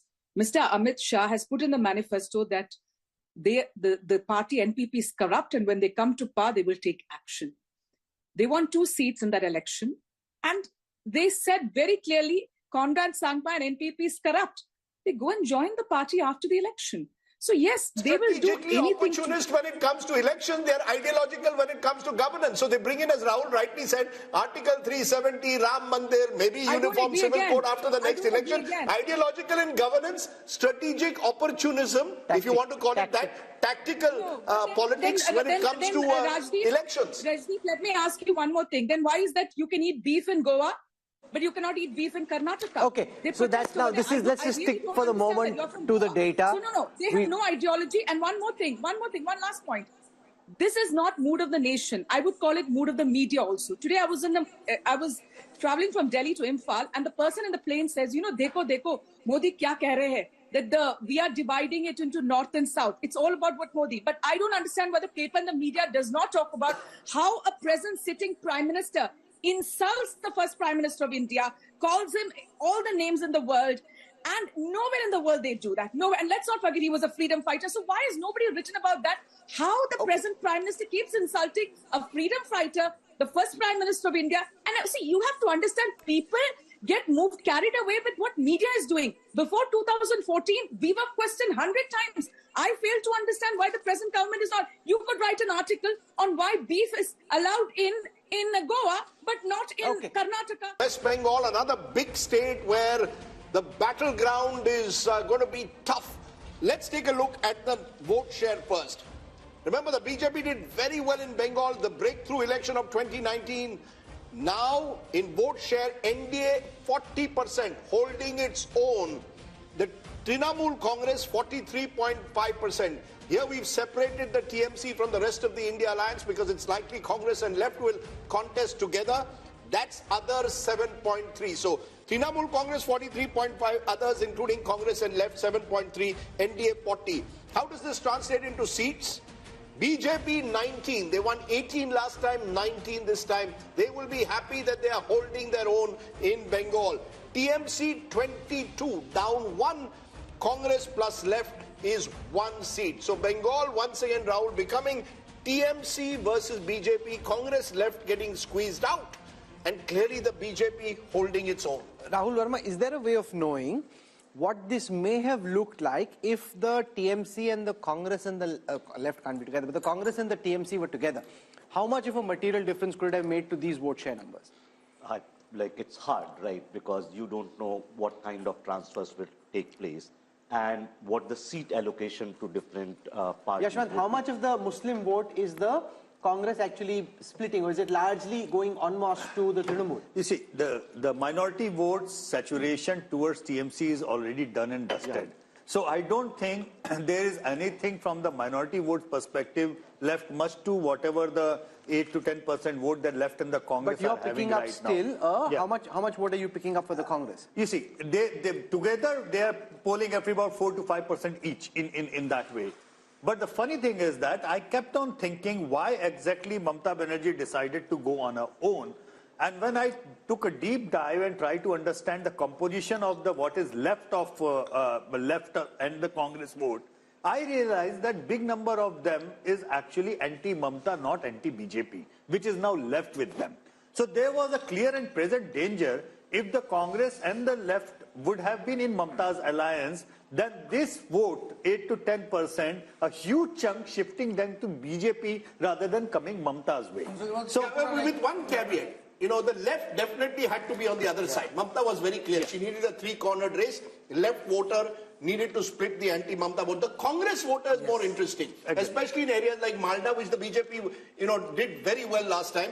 There, the Muslim consolidation And she saw it in a by-election which she lost last year, which troubled her because suddenly the Muslim vote was drifting towards the Congress. So in 4 to 5 seats, I think it could make a difference, but 4 to 5. So these numbers could have changed by 4 to 5 if even now the Congress ties up with the left. That's about also, it, not more than that. Look into the statement and look into the body language of Adhirda and everybody else within the Congress rank and file.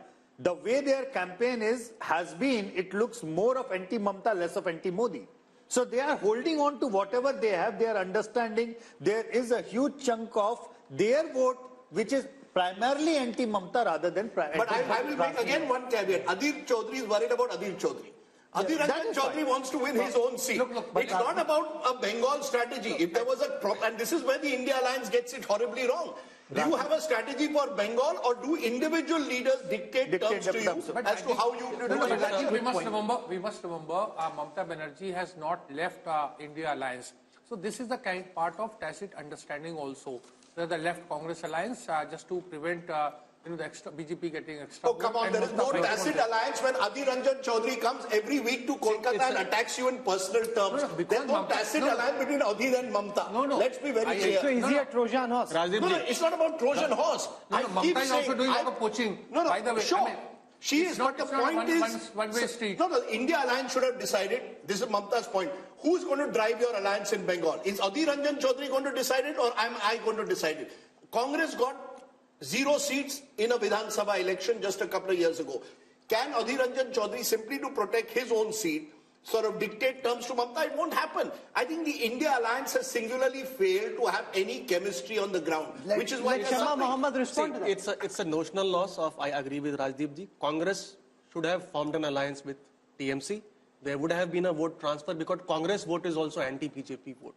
It would have transferred to TMC and they could have won 5 to 6 seats extra. So it's a notional loss and it's an optical loss also because it sends a wrong message to the entire Absolutely. Shama Mohammed, you want to respond? Yeah, I agree that we should be with Mamata Banerjee in West Bengal because we are supposed to be gaining there with her. There's a different story in Kerala because here in Kerala, we are the principal opposition. Let's understand that. We have, the UDF has 19 out of the 20 Lok Sabha seats and we've got more than 30 seats in the assembly also. So we are the principal opposition, whereas in West Bengal from 44 to 0, we have come out, So I, being from Kerala, believe that it is more important to be with TMC than to be with the left. Okay. Sanju Verma now joins us. Sanju, it's been a good showing in the north, not so good showing in the south, strong showing in the west, and in West Bengal, which we're talking about right now, it seems that the BJP is roughly where it was. My understanding on the basis of multiple conversations are the BJP's own polls are showing them 25 plus. This poll seems to suggest that they're not quite there. Our data seems to suggest that the BJP could end up at 19, which is just one more than what they had last time. Rahul and Rajdeep, first and foremost, I just have this to say. I think survey after survey, and especially Mood of the Nation, which is so hugely watched, thanks to Rajdeep, who's trending every second day, and Rahul Kanwal, who never misses an opportunity to show Rajdeep the mirror. Be that as it may, I just have this to say. We are not the India Alliance where you are going to create divisions. On a lighter note, Sanju ji, no divisions. On a lighter note, ये BJP की अच्छी strategy है, divide and rule. You are trending every day. Thoda shant ho jao. Learn to be gracious when I'm giving you a compliment, albeit a left-handed one. Anyway, now coming to the more serious point. I remember I've been on a zillion debates on these surveys that have been carried out in the last 12 or 24 odd months. And everybody after the West Bengal Assembly elections of 2021, don't forget in Lok Sabha 2019, from West Bengal we got 18 seats, 1/8 with a 41% vote share. But come West Bengal Assembly elections 2021, while we improved our tally from 3 seats to 77, which was a 2400% plus jump, our vote share fell from 41% in Lok Sabha 2019 from West Bengal to 38%. And what did political pundits say? अरे भाई 3% का vote share की गिरावट हो गई है बंगाल में. The magic that happened in Lok Sabha 2019 of getting 18 seats, that is not going to happen in Lok Sabha 2024 if assembly elections 2021 are an indication to go by. My limited point is if we are actually improving on our last tally of 18 seats and increasing that to 19 seats, I think the actual result may surprise you on the positive. I won't be surprised if we are able to finish or even 25. I actually just went to social media to check the trends, and the first trend, the top trend nationally at this moment is Mood of the Nation. So Mood of the Nation is the top trend, so well done everyone. You guys are clearly doing a good job, and at least the audiences are plugged in and watching, which is fantastic, so thank you, that means a lot. Okay, let's run through all the other states of the east, starting with Jharkhand, where much has been happening. Chief Minister Hemant Soren arrested a few days ago. How is it playing out in the polls as per Yashwant's Mood of the Nation? 2024 projection, NDA 56% up 1, India Alliance 30% down 5, others 14. In terms of seats, NDA 12, India 2, same as 2019. Rahul, next is Chhattisgarh. Let's come now to Chhattisgarh. In Chhattisgarh, India Today see voter projecting that the BJP's vote share will go up from 51 to 54. They won the recent assembly elections, and on the back of that, their vote share is actually going up. The Congress's vote share was at 41 in the last elections. That could now come down 3% to 38. When converted into seats, the Congress had 2 seats last time round. That could come down to 1. The BJP had 9 seats last time round. That could go to 10. So Chhattisgarh, the BJP doing well and holding on to its gains from the last election. That's right. The honeymoon effect clearly there in Chhattisgarh. Let's turn to a state which is again fascinating because there will be Lok Sabha and Vidhan Sabha in the state of Odisha. 2024 projection, NDA 40% vote share, that's +2. India 12%. Naveen Patnaik's BJD at 41%, down 2%. How is this all translating into seats? Virtually again a repeat of what we are seeing in 2019. In fact, a slight jump for the BJP, 10 seats up 2. The India Alliance, mainly the Congress there, is getting 0, down 1. And the Biju Janata Dal 11, down 1. So clearly again all these states are almost repeating 2019. In fact, state after state, Rahul, if you look at the map of India, in many of the states it's a repeat of 2019. Is there a way of looking at these numbers, Yashwant, and giving our viewers some insights into what may happen in an assembly context in Orissa? Because like Andhra, Orissa too polls at the same time. Orissa, there is a very clear split vote. There is an upswing for the BJP as far as the Lok Sabha voting is concerned, but as far as the assembly voting is concerned, it is clearly the Naveen Patnaik BJD way. Assam. Assam, let's look at the seat shares for Assam. Last time the BJP had 9 seats, that could go up to 12. Remember, Assam has 14 seats. The Congress and the AIUDF was at 3, that could now come down to 2, that's down 1. So Assam, BJP consolidating its leads and gains. Let's now look at the overall East seat share. If you look at the 153 seats, and if I look at the vote shares, 47% of the vote for the NDA, 37% for the India Alliance. When converted into seats, in the east of India, 103 seats for the NDA, 38 for the India Alliance, 12 for the others. And I think this is a story. You know, while we focused a lot on the BJP's dominance in North India, its dominance in Western India, it is in the east that the sun is rising, the lotus is beginning to bloom, particularly when you include a Bihar and the northeast. I'm presuming Yashwant's included all the states of the northeast, the Manipurs, the Nagaland. No, so we will spend time on each of the northeastern states, just so that people know. We're going to go into a break, show you the national big picture, but we're going to spend time on each of the northeastern states as well. Hello and welcome once again to India Today's Mood of the Nation poll. All the findings in India Today magazine brought to you by C Voter.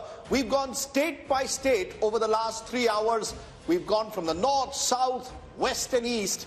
It's time now to give you the big picture.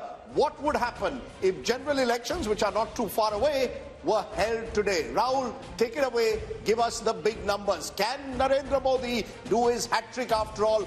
Will it be 400 par? Rahul. This is the moment all of you have been waiting for. No Indian Prime Minister since Pandit Jawaharlal Nehru has won thrice over in 3 successive elections. If elections were held today, does the NDA reach 400 par as they'd like to believe? Is the BJP achieving its mission 370? We've seen the talk. Let's see the numbers. The NDA Alliance projected to bag 45% of the vote share, which is what the NDA Alliance had in the last election as well. The India Alliance expected to bag 38% of the national vote share, which is 11% more than the last time. But that's also because last time it was UPA, this time it is the India Alliance. So parties like the Trinamool, at this moment, this could change soon after our broadcast, but at this moment officially they are part of the India Alliance, which is why as a national aggregate their vote share is up 11%. The others from 28% are now coming down to 17%, down 11. That's as far as the alliance-wise vote share is concerned, where there is a very clear gap of 7 percentage points between the NDA and the India Alliance. Let's take a look at how this converts into seats. 400 par is Prime Minister Modi's war cry. They're heading there, but not there yet.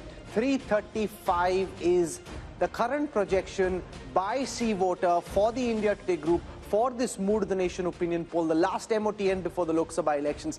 335, way short of 400 at this moment.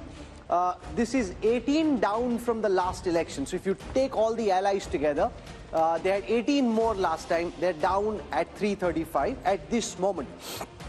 The India Alliance is at 166. That's 75 seats more than the last time. The others are at 42, 57 down, but that's an apples and oranges comparison because some of the parties which were in the others have now moved to the India Alliance. The big story though is that the NDA is set to come back to power quite comfortably. See, you want to hit 4 centuries in one match, you're hitting 3.5 centuries just yet. And remember, Rajdeep, there's also the fact that once this message goes out that Prime Minister Modi is comfortably placed, then a lot of people may decide, "Arey, vote kya waste karna isi ko do," because if he's coming back. So that ultimately could also come into play. You know, there seems to be, Rahul, an inevitability about the outcome. I think this is one of those strange or rare elections where it almost seems, at least when you speak to political observers and politicians, that the outcome is known.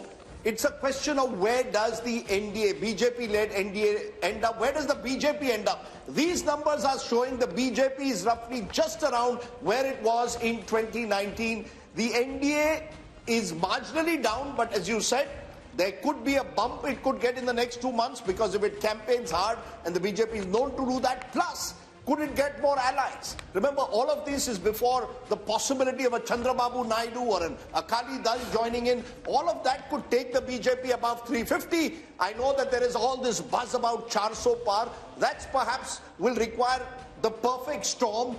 But the BJP has set the base. I think what this Mood of the Nation poll shows, people want Mr. Modi back. The majority seem to want Mr. Modi back for a third term in the first past the post system. And unless there's some kind of a miracle in the next 6 to 8 weeks, the India Alliance will have to simply accept next time, or good luck to you, 2029. 2024 appears as close to a done deal, Rahul, with these numbers. And the Prime Minister's popularity remains pretty high again. It will be interesting to see whether he just wants to equal Nehru's record or actually be around the next time to beat Nehru's record, or at least attempt to beat Pandit Nehru's record. Let's take you through how the party-wise vote share and seat share would stack up. We looked at the alliance-wise numbers. Let's now look at the party-wise numbers. The Bharatiya Janata Party had 37% of the vote in the last election. That is expected to go up by a massive 3%. I'm saying massive because in a national context, for one party to be able to increase its vote share by 3%, that is a very significant achievement. The Congress had 20% of the vote share last time. C voters predicting at this moment that that could come down to 19, just a dip of 1. Others were at 43, they could be at 41. The big story there though is that the Bharatiya Janata Party, which in the last elections was standing at 37% vote share, could go up a massive 3% to 40. You know, Rahul, there are two big stories. One is the BJP story, the possibility, as you said, that Prime Minister Modi will emulate what Nehru did, win 3 consecutive elections.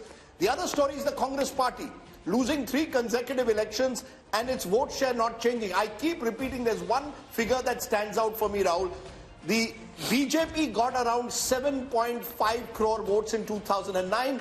It went up by a whopping 200% to over nearly 22 crores by 2019 in a decade. The Congress vote has remained relatively static at 11 crores. So while we are looking at the BJP and the big picture of Mr. Modi winning his hat-trick, we've got to also look at the Congress party. And I think somewhere there are but two it's not stories static. there. If the pie is growing up and your portion right. say you're actually You're declining very badly. So you're not static. See, you're declining. Your vote share is remaining static. For a moment, and before we kickstart our discussion, let's take you through how this stacks up in terms of seats. We've looked at the vote share numbers. Let's take a look at how many seats each of these parties is projected to bag. The BJP, remember, had a 303 rifle that they were firing last time. This time it's 304. So it's not Mission 370. That's his rallying war cry. They're not there yet. 304 is where they stand. 71 is where the Congress stands, which is up 19 from the last time. Remember, there are gains in states like Telangana, which are helping the Congress do better than it did last time. Others at this moment are at 168, down 20. So that's where it stands. Prime Minister Modi very comfortably placed to be PM once more, which is why Raj Chingappa and his team are saying it's get set for a hat-trick. Raj, you want to give us what your headline is? What is it hat-trick? Is it the Modi momentum? What is it? It is set for a hat-trick. So is it about Modi? Is it about the BJP? How do you see it? I see your cover has Mr. Modi imperiously walking down. So we're calling it heading for a hat-trick. But let's, just for a moment look at the figures that are there. Yes. I mean, it's commendable that Mr. Modi in his 10th year is able to deliver the kind of numbers to the BJP and the NDA. And look at the term that he does it. In the second term, I mean, every world leader was under pressure, put on the mat. There was a once-in-a-century pandemic that was there. You had a complete collapse of the economy. You had the Chinese intrusion coming in. You had two wars, the Gaza and Ukraine war that pushed up inflation. Everything that could go wrong goes wrong. And yet, when we see at the end of 10 years, Mr. Modi is not only shining, but is up there in the league of greatness, possibly statesmanship that is happening. So I think we have to give him credit for what is it. Now, whether he's going to beat the record of Nehru, that has to be seen, but the polls indicate that. Whether he will beat the record of Rajiv Gandhi in 1984, that is to be seen, because 400 at the moment from what we took in these last 3 years, 3 or 4 bellwether states, the NDA seems to be holding, but not really catching up to the 370 that Mr. Modi wanted. I think what we will see in the next 2 months, there will be, I believe, because the way it is trending, and I studied what we did in 2014, when Dr. Manmohan Singh was aspiring and the Congress party was aspiring for a third term. If you looked at our Mood of the Nation poll at that time, in January 2014, the Congress was down to 100, and the UPA was down to 122 seats. And the BJP, the trend line was that the NDA and the BJP was going to win it. Here, it's just the opposite. The ruling dispensation is doing it. So I would think that we are going to see a Modi wave, because they can only get better from here. They seem to have equaled what they've done, and we're going to see this huge movement. There are caveats, which... We will come to the caveats in a moment, but is that how you see it? The big takeaway is the BJP has consolidated, holding its own. If anything, Yashwant Deshmukh, it could go up, possibly in the next 2 months, depending on the nature of the campaign, the kind of momentum that you tend to get, that the winner gets a kind of bandwagon effect. Well, bandwagon or not, I've explained the relative turnout thing, which I think will be a very decisive factor, because I believe within the same vote share and sphere, just the higher relative turnout will give BJP extra 2-3 point jump, just by virtue of being able organizationally and resourcefully taking the supporter from their home to the polling booth. Out of that, having said that, you all know that from the seat projection perspective, I am a very, very conservative pollster. For what Raj is indicating, what Amitabh is indicating, probably is, they are poking me that, Yashwant, this is the starting block. And I agree to that, because when I look into the gap of 20% vote share for the BJP, Rajdeep, it's like it is likely to end up a complete sweep in many of the states where marginally I have probability-wise given 2 or 3 seats to the others. So if you look into the 335, it can easily be 350 just by taking into the other sweeping stakes of the BJP. So is there any caveat at all, Rahul Verma? Is there an inevitability of the outcome, as I said, where the question now remains whether the BJP is where Yashwant has pegged them at 303, NDA at 335, or does the BJP go up to 340, 350, NDA 370, 380?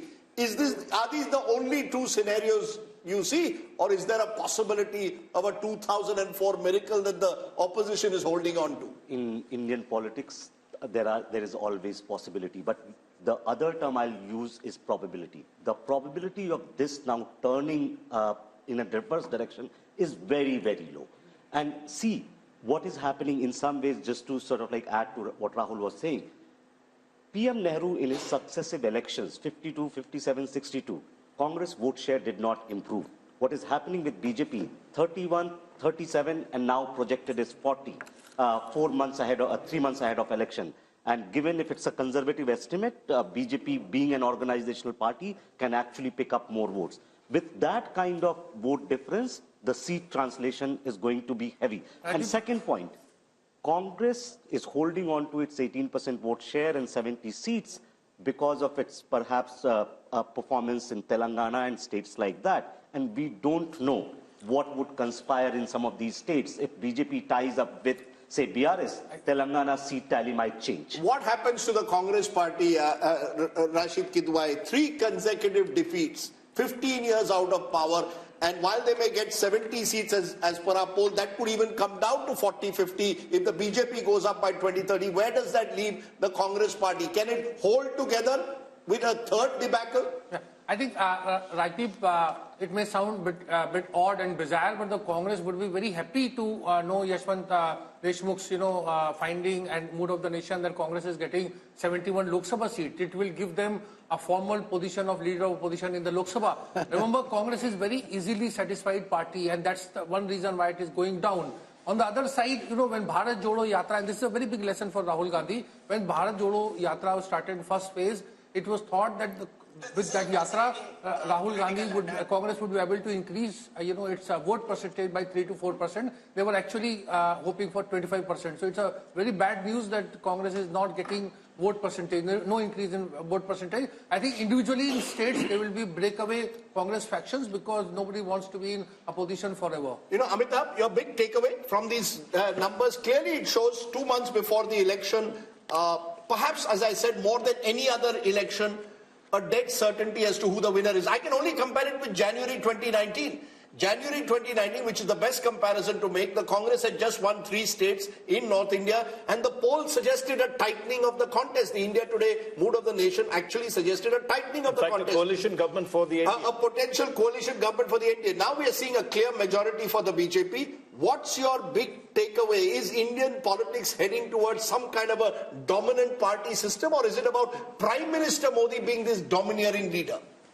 So BJP is, of course, attaining the pole position which Congress used to acquire during the 1950s to 1990s. At that point of time, Congress was competing mostly against regional parties. Here we have BJP competing mostly against regional parties because regional parties tally is 168 seats. BJP is increasing its vote share. Congress is holding on to its vote share, and all its gains are coming at the cost of regional parties. In fact, the story, Rahul, for me is once again that remember 186 seats, roughly 186 seats, direct contest in 2019, Congress versus BJP. Congress won just 12. BJP won most of those seats by double digits. Nothing has changed. It's almost as if the Congress is where it is, comatose in a way electorally, and the BJP is growing. And because they're not listening. And the other factor, which is also in a way worrying, is the North-South divide. The BJP dominating North India, dominating West India, doing even very well in the East. It's only the South which seems to be marching to its own beat. And I wonder what the implications of that will be long term. If the Congress had any good sense, and I'm not at this moment certain that the people who do are looking so obsessively at this election in the way that the BJP is, they should sit into a room, Messrs. Kharge, Rahul Gandhi, Uddhav Thackeray, Sharad Pawar and say, let's thrash out the Maharashtra seat sharing formula before we leave. Sit from morning till evening, go seat by seat, thrash it out, compromise, and do the same for Telangana. Figure out who your candidates are, get on the ground. Instead of just spattering your ammunition all over the place, focus on their... No, but they're not even invited, Rashid. That's the problem. Each of those leaders are saying... Because Rahul Gandhi is there, so they need to... But what is more important? Sitting and fighting and trying to win the few seats you have an opportunity of winning, or this yatra which only seems to be causing trouble? Can I make an even more controversial point? Which is what? If I was the opposition today and I saw your numbers and the mood of the nation and all of us predicting the inevitability or the probability of the outcome, I would actually see one opportunity, and that is focus on state elections. There are going to be, look, there's a Lok Sabha election which the outcome seems inevitable. It's about whether... No, but you cannot, if you're in the opposition, you cannot take it as inevitable. You have to fight the election. No, you have to fight. That's why I said it's a contentious point. I have 100 rupees in my pocket. I would put at least 80 rupees of that into state elections. There's Haryana, there's Maharashtra, there's Jharkhand, there's Bihar next year, then there's a series of other elections. Look, in the Lok Sabha, you can pick up, I'm only going by the mood of the nation, Rahul. You can pick up 20, 30 seats by what you're saying, better seat adjustments, do a little bit in Maharashtra, work out your numbers. You should do that. Of course you should. Every election has to be fought. But when I look at the priorities, my concern for this kind of opposition is that they seem to not even be able to get their act together often in state elections. Maharashtra is a good example. There's an election in Maharashtra in September, October. You win Maharashtra, you lift the morale. Imagine what happens if you lose Lok Sabha badly and then also you suffer a debacle in Maharashtra and Haryana. Eventually, and don't forget, Karnataka, the government could be on notice given the kind of numbers that we are showing. Telangana, the Congress has a small majority. So, the Congress Mukt Bharat or an opposition Mukt Bharat is in a way a reality if these numbers hold on. I would say focus on state elections, get your act together, and I agree with you. At the moment, you should be sitting across a table, working out seat sharing, working out some kind of plan. I don't see that, which is why I think Yashwant has underestimated the BJP. My numbers are, I did my own polling, 340 plus BJP, 370 plus ND Alliance. I'm not ruling out even a bigger number than that. Yeah. That's the way I see it. I believe that the opposition is totally despondent. Rashid Kidwai, are we seeing a phenomena similar to what we saw during the Gujarat Assembly elections, where because of what Rajdeep is saying, because of what others in the opposition seem to be thinking, the opposition just gives up the fight? Like when I traveled through Gujarat in the last Assembly election, the opposition, the Congress wasn't even in the fight. AAP was trying to put up some fight. See, it's a self-perpetuating prophecy. If you don't fight, your opponents do even better. The BJP ended up with 154 out of 182. If the Congress had fought harder on every seat in every region, they may have done better. You give up the fight thinking, you take what Rajdeep is saying seriously, say because the opposition takes what he's saying very seriously. If they start taking what he's saying seriously and not fighting this Lok Sabha election and preparing for the Assembly election, jitna bura pitenge usse aur pit jayenge. Too late hai, Rahul. Ye sab hota chahiye tha 6 mahine pehle. You see, the biggest problem with this opposition in 2024 is there is no sense of ownership. There is regional parties and there is Congress. When you talk about Congress, there is an official AICC President Mallikarjun Kharge, and there is a Rahul Gandhi who represents the political leadership of the Congress. Now each person. So what does Kharge represent then? He's a Congress president, but he lacks that kind of political leadership. That's what I'm saying. There is no sense of ownership. Not political leadership, political authority. He's not been given the political authority. Can I just come in at this point? Take a look at the opposition. If, for instance, the Congress, if it had won one state in the north, Madhya Pradesh, where it was, anti-incumbency was clear. So it was so close to actually turning the election. Because if you go back in the year that's there, firstly you win Himachal in December, then you come back and win Karnataka, I'm talking last year. You have the India alliance being formed at that particular point of view. You knew where your battles were. Okay. This is the difference between what the BJP does, which knows that these 3 seats were critical for them to get the momentum to win the Lok Sabha. Easily the story could have turned, and the mistakes the Congress started making. Sanju Verma is with us and Radhika Khera is with us. Sanju Verma, to you first. I hope you've got some laddus and some mithai for Yashwant Deshmukh, Raj Chingappa, and everybody else over here, because it seems that the Prime Minister... She won't give me. She won't give you? She won't give me mithai. No, she just said you were doing a great job when you were trending. She should give you mithai also. Now, 304, after 10 years of being in power for the BJP, 335 for the NDA, you know, it seems no matter whether you get to 400 and 370 or not, the outcome of the next election seems to be heavily skewed in your favor. Yeah, you know, Rahul and Rajdeep, there's this famous saying by Norman Vincent, if you shoot for the moon, you will at least land among the stars. So whether it's 370 or 400 or 335, what have you. Point number one, BJP is romping home with a massive majority all on its own. Point number two, you know, I remember that famous interview with Prashant Kishore a few days back, where Rajdeep kept asking him, what is the secret sauce around brand Modi? So I have something to say to the Congress. हम तो जीतेंगे ही, पर कांग्रेस के जो समर्थक हैं, ये ध्यान से सुनिए. जो जानकर भी अनजान बना रहे, उसे दर्द क्या बताना? जो जानकर भी अनजान बना रहे, उसे दर्द क्या बताना? अभी मगरूर है वो, खुद में उन्हें क्यों होश में लाना? अभी मगरूर है वो, खुद में उन्हें क्यों होश में लाना? एहसास तब होगा उन्हें जब छोड़ कर जाऊंगा. एहसास तब होगा उन्हें जब छोड़ कर जाऊंगा. फिर नहीं होगा मुमकिन मेरा लौट कर आना. फिर नहीं होगा मुमकिन मेरा लौट कर आना. The voters have time and again. कौन छोड़ के जा रहा है? अरे भाई साहब, वोटर्स ने छोड़ दिया है, but Rahul Gandhi refuses to look into the mirror and get a reality check. But now I will speak with hard numbers. Just bear with me for 20 seconds. Of course, before you go on, you've thrown a poetic punch. Radhika Khera, I don't know how good your shairi is. She's thrown a poetic punch at you. That's a bit of a googly. Can you come back on the spur with a counter? Let's see. The numbers aren't favoring you, but let's see how good your shairi is. Go for it, Radhika. I'm sure that these numbers are a disappointment for the Bharatiya Janata Party spokesperson, because their claims of ab ki baar 400 par have gone down over here itself in your survey. But coming back to that, I feel that surveys are not actually showing the true picture. The true picture is what I have here. I'm sorry, I don't believe in shairi and all, because we are not here for entertainment. And India Today is for talking about hard facts. Hard fact, today's newspaper, which says, Kisan karenge aaj Delhi ka coup.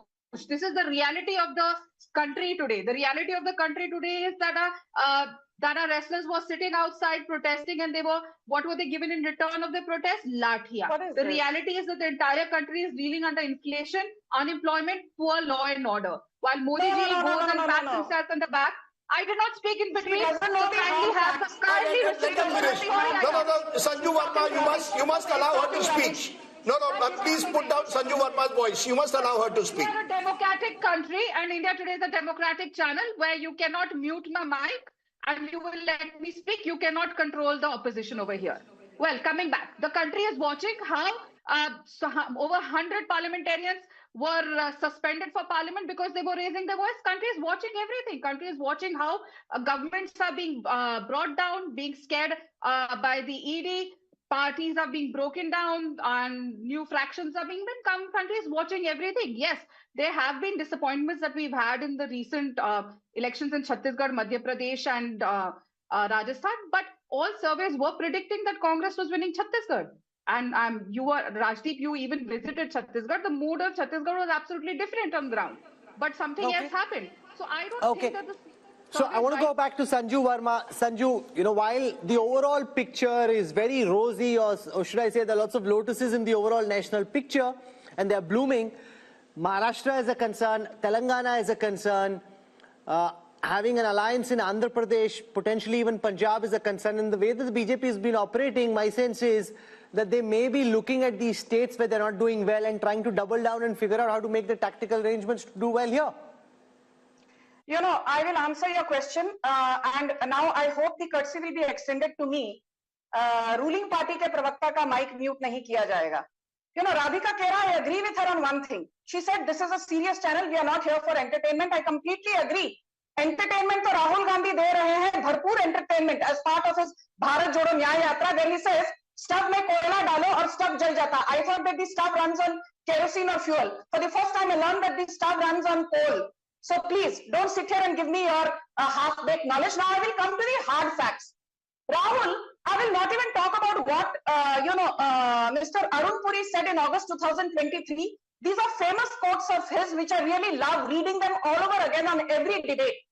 In August 2023, after your then Mood of the Nation poll, he said, Narendra Modi has pulled off what few leaders have. He has banished the universal factor of anti-incumbency. Narendra Modi's popularity rankings defy the law of gravity. I'm quoting Mr. Arun Puri ad verbatim. And I'll tell you why, jahan Narendra Modi khade ho jate hain, wahi se line shuru ho jati hai, because we had votes or number of seats at 17.6 crore in Lok Sabha 2014. People said, this was just happenstance.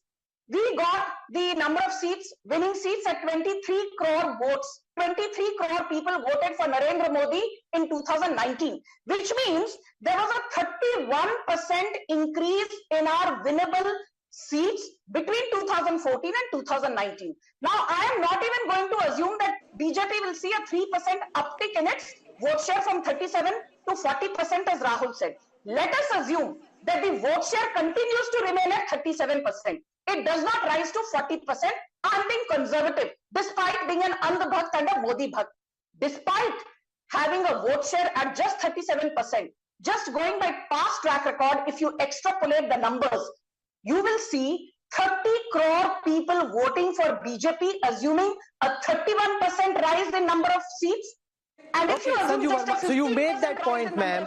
I want to go across the table, ask Amitabh, what could be the X factors from here? We're in the beginning of February. We've got March still to go and then elections in April, May. What could change? Good, bad for both the opposition and the government? See, X factors for the BJP clearly is the mood of the neutral or the undecided voters from now on, because BJP clearly has the momentum. The numbers are very strong for BJP. 335 NDA means if you add the reverses in Maharashtra and Bihar, which is 25 seats itself, 360. Plus you have a new ally from Andhra Pradesh, possibly 17 seats, 377. So mission 400 or 370 is not impossible. That's number one. This is largely predicated on the image of Prime Minister Modi. So if there is a black swan event which dents the popularity of Modi, that is the only event which could probably tilt the numbers in favor of the opposition. It's all about Modi, his popularity. He is getting the votes for the BJP, and he is the difference between the But this is an important point, Rachingappa, that it's essentially no matter who thinks what of it, the fact is, and you can quantify this, and we'll do this tomorrow, but if the BJP is winning in the way that it is, it's because of one man. And what this country thinks of one man, what anybody on this panel thinks of that man is inconsequential. The voters who we've spoken to would like Prime Minister Modi back. They have a direct connect with him. They have faith in him. They trust him. They want him back. Well, let's call it brand Modi. That is really a phenomenon that has happened. And just look at what Amitabh said. Even in adversity, he comes out the winner. You had Pulwama, which is a black swan sort of event that happened in the thick of election. He converts that into a great opportunity. Take a look at his second term. Each of these things, COVID, he's first castigated. Our polls itself show that it goes down, comes back, with a bang, make sure that the economy is growing, takes care of the people on one side. Then let's also look at I think there are a couple of qualities we have to look at Mr. Modi. Decisive leadership. Article 370 goes. Early in the tenure that is there. Ram Temple, built at terrific speed. The Parliament House built it. Women's Reservation Bill put there. So you are seeing, if you take a look at some of the characteristics of leadership, vision, he has it. He's not only showing a vision for these next 5 years, he's looking, many people could say, well, that's, really pushing the target too far. But he's giving a nation, an aspiring nation, a road to development. And I think that's very important. So he's able to balance the Hindutva sentiment, which is the cultural sentiment that you want, or the soul of the nation, with pragmatic governance, decisive leadership, and this quality that he demonstrates in terms of welfareism as well. So he's taken all the planks of the opposition, appropriated all of them, made it his own, and has really, that is why you're seeing he's the kind building, of Rajdeep, a new republic. Whether anybody likes it or not, very different from the Nehruvian idea of India in the last 10 years, and he'll cement it in the next 5 if these numbers are correct. He has, in front of our eyes, built a new India. Look, as I said, the Prime Minister is a consummate politician, and it isn't easy to hold on to your popularity over an extended period of time, particularly when you've gone through several black swan events over the last decade. That is a given. You know, I like to use sort of M factors, and I'm going to give you 7, each of which I think it's not just Mr. Modi's secret sauce. I put Mr. Modi at the top. I put machine. The BJP is a machine. And the machine... No, they built a machine. You mean machine, you think like it's a machine lying on the ground. Anybody can be a machine. They built a machine. Of course they built a machine, but the machine has various aspects to it. The machine knows how to use state power. It will know where, you know, when to corner the opposition. So did the Congress when they were in opposition. So did the Congress. Sure, of course. But the Congress didn't build the structure that the BJP has built. When you say that, you know, Mr. Modi is building a new republic, I just want to give the elements, I think, that are important as to why is he still winning. There's Prime Minister Modi, consummate politician, knows how to use power. There's the machine of the BJP, the RSS, the Sangh Parivar. There's the message.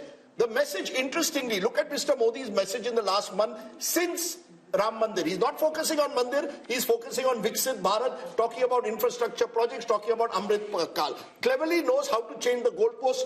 This is over, let's move on to the next. So the opposition doesn't know what will come next. Number 3. Number 4 is money. Let's be honest, Indian elections, the oxygen of Indian elections are increasingly money. The BJP dominates that space like no other party has done. The Congress may be in its pomp, but that time, you know, the opposition was much weaker. No, but that time the Congress leaders, many of them pocketed the money themselves. There's different structure they are getting for the machine. A lot of the Congress leaders, and you know this well, pocketed. It's not as if in Maharashtra we don't have khoke ki rajniti. Let's not say that. No, but institutional corruption in the manner in which there was under the UPA, that's not the case. The jury is out on that, but I'm willing to concede that the Prime Minister has made it, ensured that the party comes first at the very top. Not in the case of the Congress, individuals came ahead of the party. Then you have Mandir. I think as the survey is also going to show, Ram Mandir has taken the Prime Minister's own popularity to another level. That's where it comes that, you know, you're crafting a new ideological republic in a way, moving away from the Nehruvian idea to a new idea of a new republic. Who knows, uniform civil code comes next. Then, and I think this is crucial, you have the Mahagathbandhan. You see, you're as good as your opposition is. If you're playing a terrible opposition, which is so badly divided, which has really made no effort to actually build on the weaknesses of the government. It's not as if the government doesn't have weaknesses. Unemployment is a problem. Our survey also shows that. What have you done to build it? You have had 4 meetings of the India Alliance, all in 5-star hotels, or 3 of them in 5-star hotels, 1 in Patna where Nitish Kumar, your convener, has gone. You made no effort to capitalize when COVID management was going wrong, to build a kind of consensus. We need change. You've not offered me a leadership or a narrative to combat Modi. I think that's an important element. You're as good as your opposition is. Finally, and I know, Rahul, this is contentious, the media. Let's be honest, no one has dominated the media space quite like Mr. Modi is. So we've never really questioned, for example, the misuse of the ED in the way that it should be. The poll also shows a number of Indians believe the ED is being misused. So I think Mr. Modi is Teflon-like. All of this comes together to make him almost impregnable, pregnable. And I think, you know, credit to him. It's not easy in today's world to be as popular in 2024 as you were in 2014. More popular, you can say, but it's a combination of various factors. Your popularity is also dependent on how unpopular the other side is. No, but that's not Modi's fault. It's not. If his opponents don't know how to bat and bowl, how can you blame Modi for that? Rahul, who's blaming Modi? I'm giving the reasonings. The reasoning is the opposition in the last 10 years has had opportunities. Demonetization was an opportunity. COVID was an opportunity. You had the chance to question the government in a serious manner. As this poll is showing, the regional parties are holding on to their own. But the Congress has been unable to rediscover itself. So the question will also have to be asked on Rahul Gandhi's leadership at some stage. Surely, Yes. This poll, how long is the Congress going to sort of protect him? I think the biggest problem that the opposition is facing is a face. You know, who Modi versus who? Is it Mallikarjun Kharge? Is it Rahul Gandhi? Is it Mamata Banerjee? Is it Arvind Kejriwal? So people have no idea. Is it MK Stalin? Is it some other, chief minister? So, nobody knows. So therefore, Mr. Modi is having it, very easy. And the survey is indicating at that. If there was a face, if there was a, sort of caste affiliation, if there was issues, talking points attached to it, perhaps the outcome may not have been very different, but there would have been something like 2019-like situation. Is he invincible? I mean, at this point of time, can we say that Mr. Modi is invincible? Could the opposition have done anything better to change the mood of the nation? Maybe a better word is unstoppable. Yes. What could it have done? There is always a possibility, but I think of politics structurally. And the nature of politics is such that opposition does not have many chances. To use a cricket analogy, if, say, Tendulkar or Virat Kohli is in full form, no matter you bowl a Yorker or you bowl a sort of like, a googly and spin, they will hit you. But Tendulkar has got gold, Modi has never got gold. This is why leaders are important. But think of 50s and 60s politics. Was there no leaders in opposition? There was Lohia and other things. Could they challenge Nehru and Congress party? No, because in political time, now you counted 7 things. Everything is in favor of BJP, right? So at the moment, I don't think like there is any X factor. The only X factor could be that we have no sense of what's happening on the ground. People have made up different mind and they are telling something else. So at the moment, everything is aligned in favor of Here's what I wish to say. Let's just zoom out for a moment and think of the larger picture in a more historical perspective. I was at the Pran Pratishtha of the Ram Mandir at Ayodhya, where while Prime Minister Modi was being introduced, he was linked to Chhatrapati Shivaji Maharaj, as the ideal Hindu king, who at that time, really demonstrated all the virtues that good Indian kings should have. So he's kind of being projected in a historical arc in that same kind of weight category. Rahul Verma, is there any contemporary political figure who comes to your mind who 10 years on, not just in India because there's no comparison here, but even internationally, 10 years after being in power, manages to increase his party's vote share by 3%. Go back in time. Who comes to your mind? Can I make someone who can? Yeah, who? We often tend to, since Nehru is still in the news. Remember, Nehru in the early 60s was a weakened prime minister. The war with China, despite that, won. Please understand. No, but his vote share kept coming down. But his vote share in the years that he was in power, the Congress kept losing ground, the BJP is gaining ground. And there was no opposition. But where is the opposition today? That's what I'm saying. Where is the opposition today? There was no opposition. Where is the opposition? I would only like, since you asked, I think only Nehru can be compared. Rahul Verma, okay, so you've got Nehru, Modi punching in the...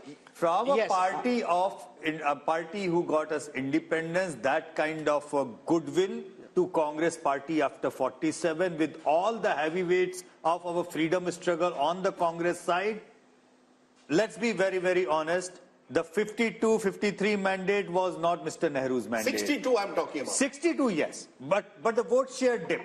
Vote share dipped a lot. No, and but there by was then no his actions goes up in 57. Yeah, but in 62 and after that, he's being punished for his actions.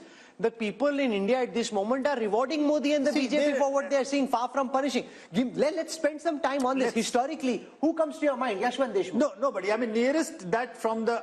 and one point which I wanted to make, where I can probably answer your question, is the hunger to win and willingness to work 24/7 to let that happen.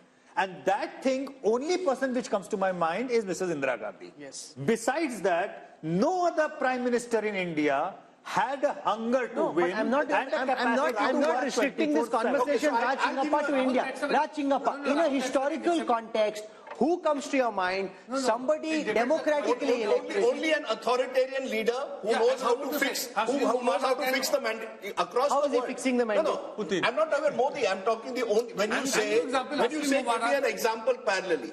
There are democratic countries where you will have the likes of a Putin in Russia and Erdogan in Turkey, who will know how to, in a way, manage the mandate. Erdogan had a very tough fight. He won with 6 percentage points. In a relatively free and fair system like ours, to do it over 3 elections with your popularity increasing, I think makes Prime Minister Modi sui generis. You look at Algeria, where there was, this thing that Burj Khalifa, when Nehru was there, then I went with Hamid Ansari, he was still Prime Minister. Yeah, but let's not compare Algeria with India. I think, Rahul, you make a very good point. In a democratic society like ours, with all the pulls and pressures, with, as we are seeing in our poll, South India having a very different politics, states like Maharashtra, Bihar, Bengal, Karnataka looking tough for a while. I think Mr. Modi has done the remarkable job of holding his popularity. I will only say this, and I think this is an important point that we need to make. While we talk of the invincibility of the Prime Minister, and I think CSDS's post-poll in 2019 showed 1 out of every 3 voters voted for the BJP because of Prime Minister Modi.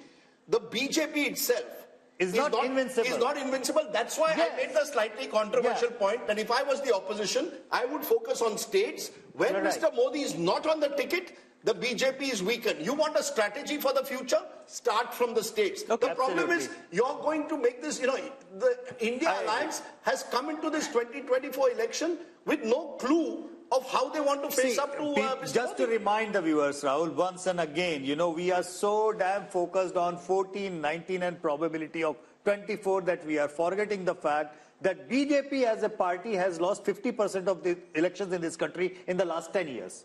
50%. Yeah. So invincibility of Mr. Modi as an individual which the BJP is benefiting from is not exactly the invincibility of the BJP. Number one. Number two, yes, I concede and I understand being a conservative pollster, this is probably the starting block of BJP and the NDA.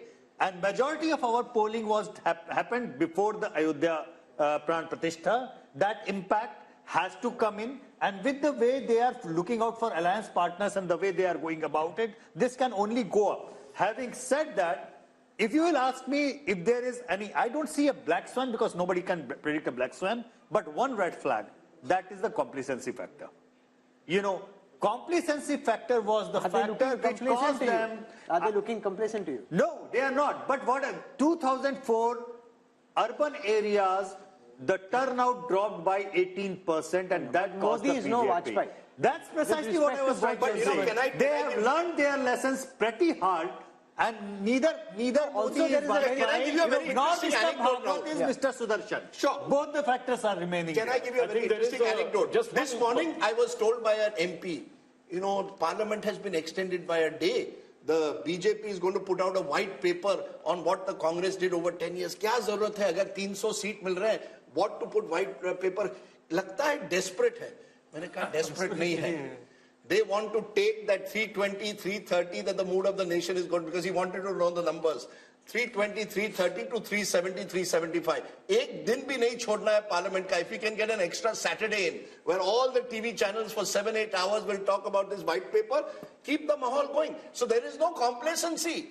On the other hand, it's like a team which has scored 350 runs is sure to win. But things, last 10 overs, और 100 run करके 450 जाते हैं. Look at how this 400 par is seeping into the psyche of the opposition. The Congress guests we had today, even Kharge ji in Parliament, they are referring to 400 par. They should be dissing the idea of It's like you have the most, forget ideology for a moment, you have the most competent practitioner of the political craft up against the most inept practitioners of politics in the Congress. You are right. That is why when you have them go head to head.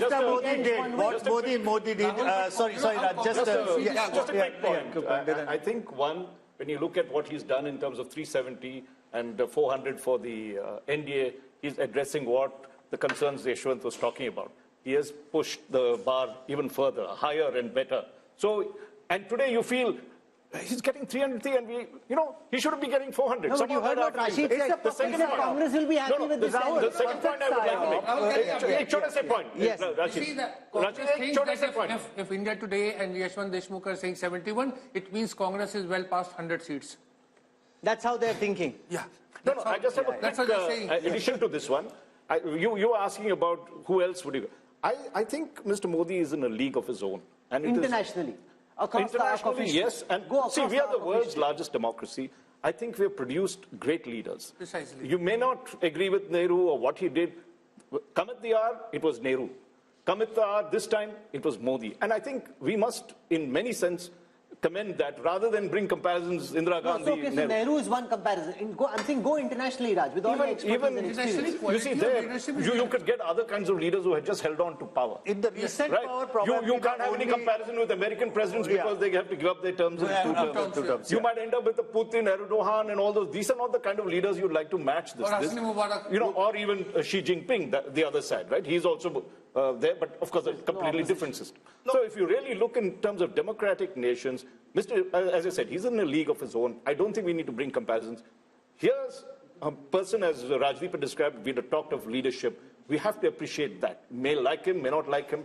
There is something about him that is, converted a nation of 1.6. I think, again, I completely agree with Raj, and just to add to him, see, what sets Modi apart from everyone, that see, Nehru inherited a party and an organization. Modi also inherited. But BJP was not present in many parts of India as a strong force. What Modi has done in these 10 years has put the party on map in eastern India. In many states where they were in single digit are now running governments, right? So what he has done electorally has basically created that machine which was there, maybe using all kinds of things. But now BJP is a very, very formidable and unparalleled election machine in contemporary politics across the globe. I think that is one of his biggest contributions. Yeah, can I add two more M's?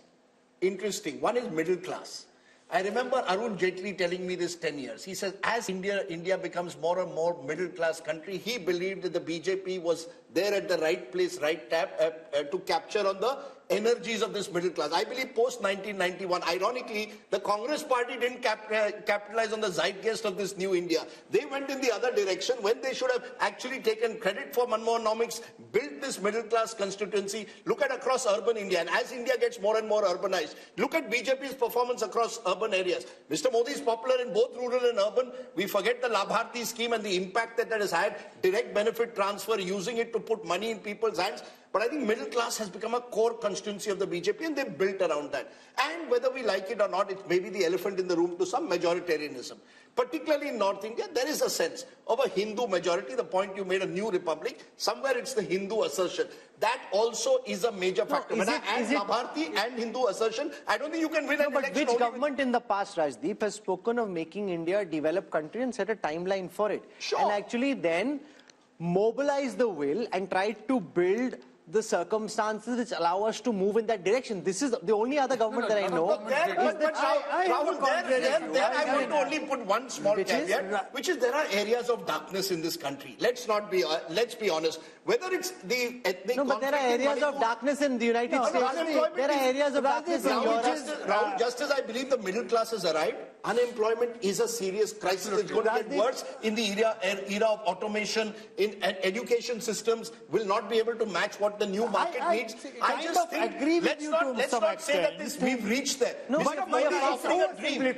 Mr. Modi is offering a dream. And making the effort to achieve that dream. He's offering a dream. He's offering a vision, and he's making the effort to take us in that direction. So it's not as if he's sitting on his laurels. But then aspiration is not just middle class, Rajdeep. Middle class is like 50 shades of grey. Anybody who is not in BPL family is a middle class. Okay. So from lower middle class to middle class to the higher middle class, it's an aspirational class.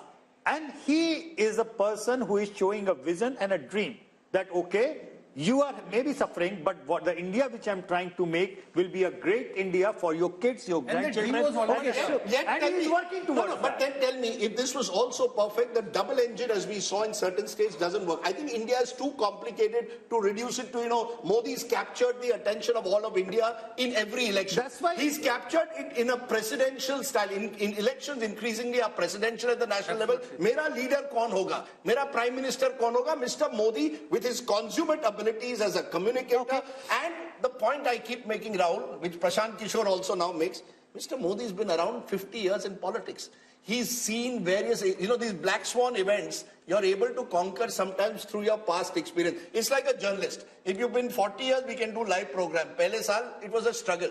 Mr. Modi's been there. He's done the hard yards. Let's give him credit. He's been in power since 2002. He's been in power for 22 years, and that gives him experience of hand. On the other side, he's become elite. You've got regional leaders who've been stuck in their states. I think one of Mr. Modi's major achievements is from Gujarat Chief Minister. When he became Gujarat Chief Minister, we thought, ye kaise banega, RSS ka aadmi hai, has no experience in governance. When he becomes Prime Minister, we said, yeah, Prime Minister kaise banega? You said. Look, no, one minute. I will say this, and I have proof. Mr. Javed Akhtar at a dinner in 2012, 1 week after Modi won Gujarat a third time, he said, yaar, kya lagta hai, Modi ji aayenge center pe? To maine kaha, hai, I think Modi ji will come to the center. I think he will win the elections. 2012 December, before he tilted. He said, nahi, he is haunted by 2002, nahi ho sakta hai. I said, sir, there comes a time when a person can sort of go beyond his sort of past to the future. So I will not take that, but I will say this, that he surprised people. I would certainly. And he continues to surprise people. He continues to surprise. And he continues to surprise the same people who never cease to be surprised. But that's a different matter. That's a good line. That's a good line. No, but it's true. It's true. That's true. The thing is that, see, the matter of fact is that he works hard. And I think pretty much, and I've said this to Raj, that, you know, as one of my physics professors, he never used to give us marks on the final answer of the numericals. He used to give us the marks on what did we attempt. Dimag lagaya ki nahi lagaya, koshish ki nahi ki. I think Indian voters are coming to an age where they want to see the leaders make an effort. If you make an effort, they are even willing to own up your failures. See how people have owned up his demonetization failure. Okay. People, majority of them say, galat tha, lekin sahi niyat se kiya. Okay. Now, so we are out of time. We are out of time. We need to finish. There are two politicians which are fascinating in that sense, using this effort point. One is Mr. Modi, one in a very different way, Naveen Patnaik. Yeah. 25 years, never lost, and you ask people, nahi sir, koshish kar raha hai. You see, Indian voters, he's right, want to reward well-intentioned. Okay, so we are out of time. We need to wrap up. Rajdeep? No, Rahul, just one little point. I think it's more than just try. Modi delivers. He has demonstrated that on time also. Whether it is building a parliament building, getting things done, he made sure. That is the culture change. And also remember that at the end of 10 years, Dr. Manmohan Singh, with no disrespect to him, was completely tired. The government was just coming apart. Even Vajpayee ji, at the end of his 6 years, was very tired. He had to say, na tired, na retired. But, you know, the government wasn't energetic. Prime Minister Modi continues to stay as energetic, as pumped up, where people around, and I've seen younger officers, much younger than him, you know, and at New York, at the yoga day, I asked one young officer in his team, "Arey, tum kyun nahi kar rahe?" "Arey, nahi, unme zyada energy, hum mein kam." So, you know, that's like people half his age. Okay, so Rajdeep, before we wrap up, if you were Modi, what song would you be singing tonight? What's that song that Shah Rukh Khan had? Number one. I don't expect me to know. What is Does the song? anybody else know? I'm the best. I'm the best. I'm the best. I'm the best. Koi hero yahan, koi zero yahan. I'm the best. Look, if you're Rahul Gandhi, what song are you singing tonight? You know, you're putting me in trouble because you want... Ye kya hua, kab hua, kaise hua. Look, there are lots of songs. But look, seriously, I hope for the Rashid sake... has another song. Can I though say something? For the sake of Indian... Okay, Amitabh Tiwari, 1 second. अपना time आएगा अरे भाई advisers बता रहे हैं उसको यही अपना टाइम आएगा Rahul, he's sounding like Devendra Yadav. Look, let's not rule out He's sounding like Devendra Yadav. He's saying Rahul Gandhi thinks अपना टाइम आएगा. नहीं, Rahul Gandhi is being advised कि साहब अपना टाइम आएगा. Look, I hope for our sake of our democratic process and indeed for our television coverage, we have an exciting election. I hope that this mood of the nation doesn't result in most people believing up kyun dekhna hai. No. Jeetna to hai. But I hope we have a contest. is that the reason he has given the shagufa of 360, 370 and 400? Because he might be feeling, Rajdeep bore ho raha hoga. Kuch naya do. We're out of time. You know, something if you look at the numbers across social media, across digital, across television over the past 4 hours of programming, I can see that there is interest. So Rajdeep may be feeling slightly, there's no fun over here. There's a lot of excitement, buzz around the India story, a lot of excitement about the Bharat of the future and around these poll numbers as well. And I think that will continue through. So I think Rajdeep's earned his dinner. Sung for his supper? Sung for my supper. India has been modified, it appears, as per the mood of the nation.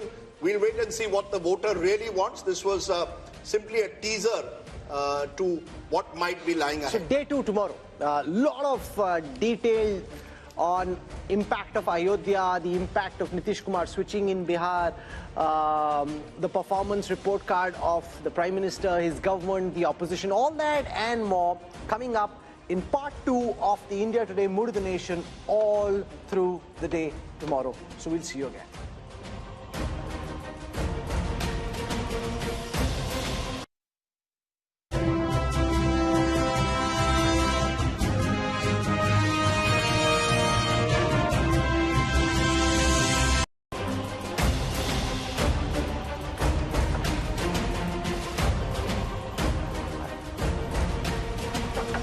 Welcome. You're with the India Today Mood of the Nation biannual survey brought to you in partnership with C Voter, which has done this comprehensive nationwide survey at a time when all eyes are on the big question: who will win the general elections of 2024?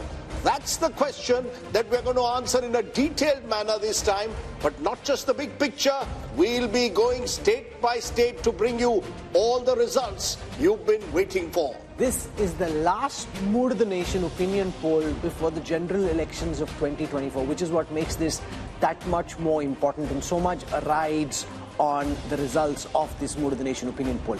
Let's introduce you to our guests who are going to join us over the next several hours as we bring you the results of the Mood of the Nation poll. I want to start by introducing Yashwant Deshmukh, lead cephalogist at Sea Voter. He's got this fancy Himachali cap on and has been working very hard over the last several weeks, and lots of changes, Rajdeep, in the chess drawing board, forcing revisions in the MOTN sample. So he's really been working doubly hard, not just because of us, but also because of all the changes that and there could be more changes within the next month. You know, change is the only constant. Next month or tonight, tomorrow, there could be changes galore, and therefore we'll have to keep looking at these numbers very carefully. Flanking him is Raj Chingappa, editorial director at India Today magazine. He and his team have worked on compiling and dissecting the results of this poll, and you can read the analysis in the new issue of the magazine, which is out in stands now. We've got Amitabh Tiwari, who's joining us, political analyst, and to our left we've got Rahul Verma. Rashid Kidwai joins us, and we got Sanjay Kumar from CSDS. So this is really as sharp a political panel as can be, and I'm discounting myself. And no, I'm keeping Rajdeep there, discounting myself, but a very sharp panel on this. So what we'll do for a moment is take you through the methodology adopted by Sea Voter for this poll, and then we'll go state by state in getting you the results of this poll. So this Mood of the Nation opinion poll was done between the 15th of December and the 28th of January. Largely, some polling happened later when there were specific changes like there were in Bihar, but largely between the 15th of December and the 28th of January. For this poll, the sample size was 35,801. But Sea Voter, as our viewers know by now, has a continuing tracker sample. So that adds 1,13,000 interviews to the Mood of the Nation sample, giving us a robust sample size of 1,49,000 for this sample and the tracker that's been going on between the 15th of August and the 31st of January. So there's a 3% plus minus margin of error at the micro level, and Yashwant claims he has a 95% confidence level. So that said, Rajdeep, let's now dive straight into the numbers for Uttar Pradesh. Okay, let's go state by state, and we are starting with the state of Uttar Pradesh, because remember, generally it's believed all roads to Delhi lead through Lucknow. That certainly to some extent has been the case in 2014 and 19, given the domination that the BJP has had in the Hindi heartland. But let's take a look at what the Mood of the Nation poll is saying. First, let's take a look at vote share, because vote share will give you a sense of where the parties stand. And what we are predicting at the moment is a 52% vote share for the NDA, which means that the NDA is actually up from last time. They're even higher than they were in 2019 when they did remarkably well in that election. The India Alliance, and presumably this India Alliance includes the Congress, the SP and the RLD as of now. The RLD could well switch sides. Therefore, at the moment, they're at 36%, up 10% last time, but they have lost the BSP, which was in 2019 with the Samajwadi Party, and others 12%, primarily the Bahujan Samaj Party. But the key thing is, how does this translate into seats? That's the difficult task that Yashwant has undertaken. The seats, what would the seats be in the 80-member UP Assembly? And just take a look at that. The NDA goes up from 64 to 72 out of 80. It's a gain of 8. So NDA, BJP holding rock solid in the saffron heartland in a way. The India Alliance 6 to 8, so only a marginal increase, and that's divided between 1 for the Congress and 7 for the Samajwadi Party. Others are completely wiped out. The 10 last time were the BSP. So Rahul, the first big numbers clearly show the BJP holding its own in what's become its bastion. And if the BJP is already at 72 in the way the state plays right now, Yashwant, the most important question is, now that RLD is very clearly in talks with the BJP, if Jayant Chaudhary was to join the NDA, where could that 72 reach? Well, I mean, of course, it will impact minimum number of 2 seats for sure. But it's not just about how many seats that RLD is contesting and they are likely to win. It's also about the overall impact of the Jat voter consolidation in the entire Western UP, and not just Western UP, but across in other states which have a significant number of Jat voters. So that, having said that, Rahul, let me be upfront about this one. And me and Raj discussed this so many times about the numbers of the seats and everything. You know, I am a conservative pollster. And I find it very difficult to tell people that, you know, why are these others or other NDA numbers or non-NDA numbers coming up, even when you have NDA or BJP crossing 50% of vote? That is simply because of the probability. When you say any party is there in that particular region, even if you cross 0 to 1, in UP with 6 regions, you end up with 0 to 6 kind of range. So it's also a question of probability. Otherwise, this number with this kind of a vote share could end up anywhere. So you're saying it could be 80 also? I will not say it cannot happen. No, because he's sitting on 72 and he says, I'm conservative. No, it is a possibility. You know, it can't be ruled out. But let's, you know, we are T20 style today. So I'm going to ask all our panelists quick responses because we are going through the entire country. Raj Chenkappa, Uttar Pradesh, as I said, the road to Delhi reads through Lucknow. If this is the result of Lucknow, clearly the keys to Delhi are in the hands of Prime Minister Modi. No doubt Uttar Pradesh is the bellwether state, and if it is showing the kind of results that the India Today C voter poll is showing, the BJP is on its way. I would only like to point out a little bit of history because the Prime Minister Modi had said he'd want to win 405 seats and for the BJP 370 seats. So if you look back, the only person who did that was Rajiv Gandhi, who won 405, and of course subsequently it became 414 when Assam and Punjab were added on. And at that time in UP, that was the undivided UP, I think the Congress won 82 out of 85 seats. It was a sweep.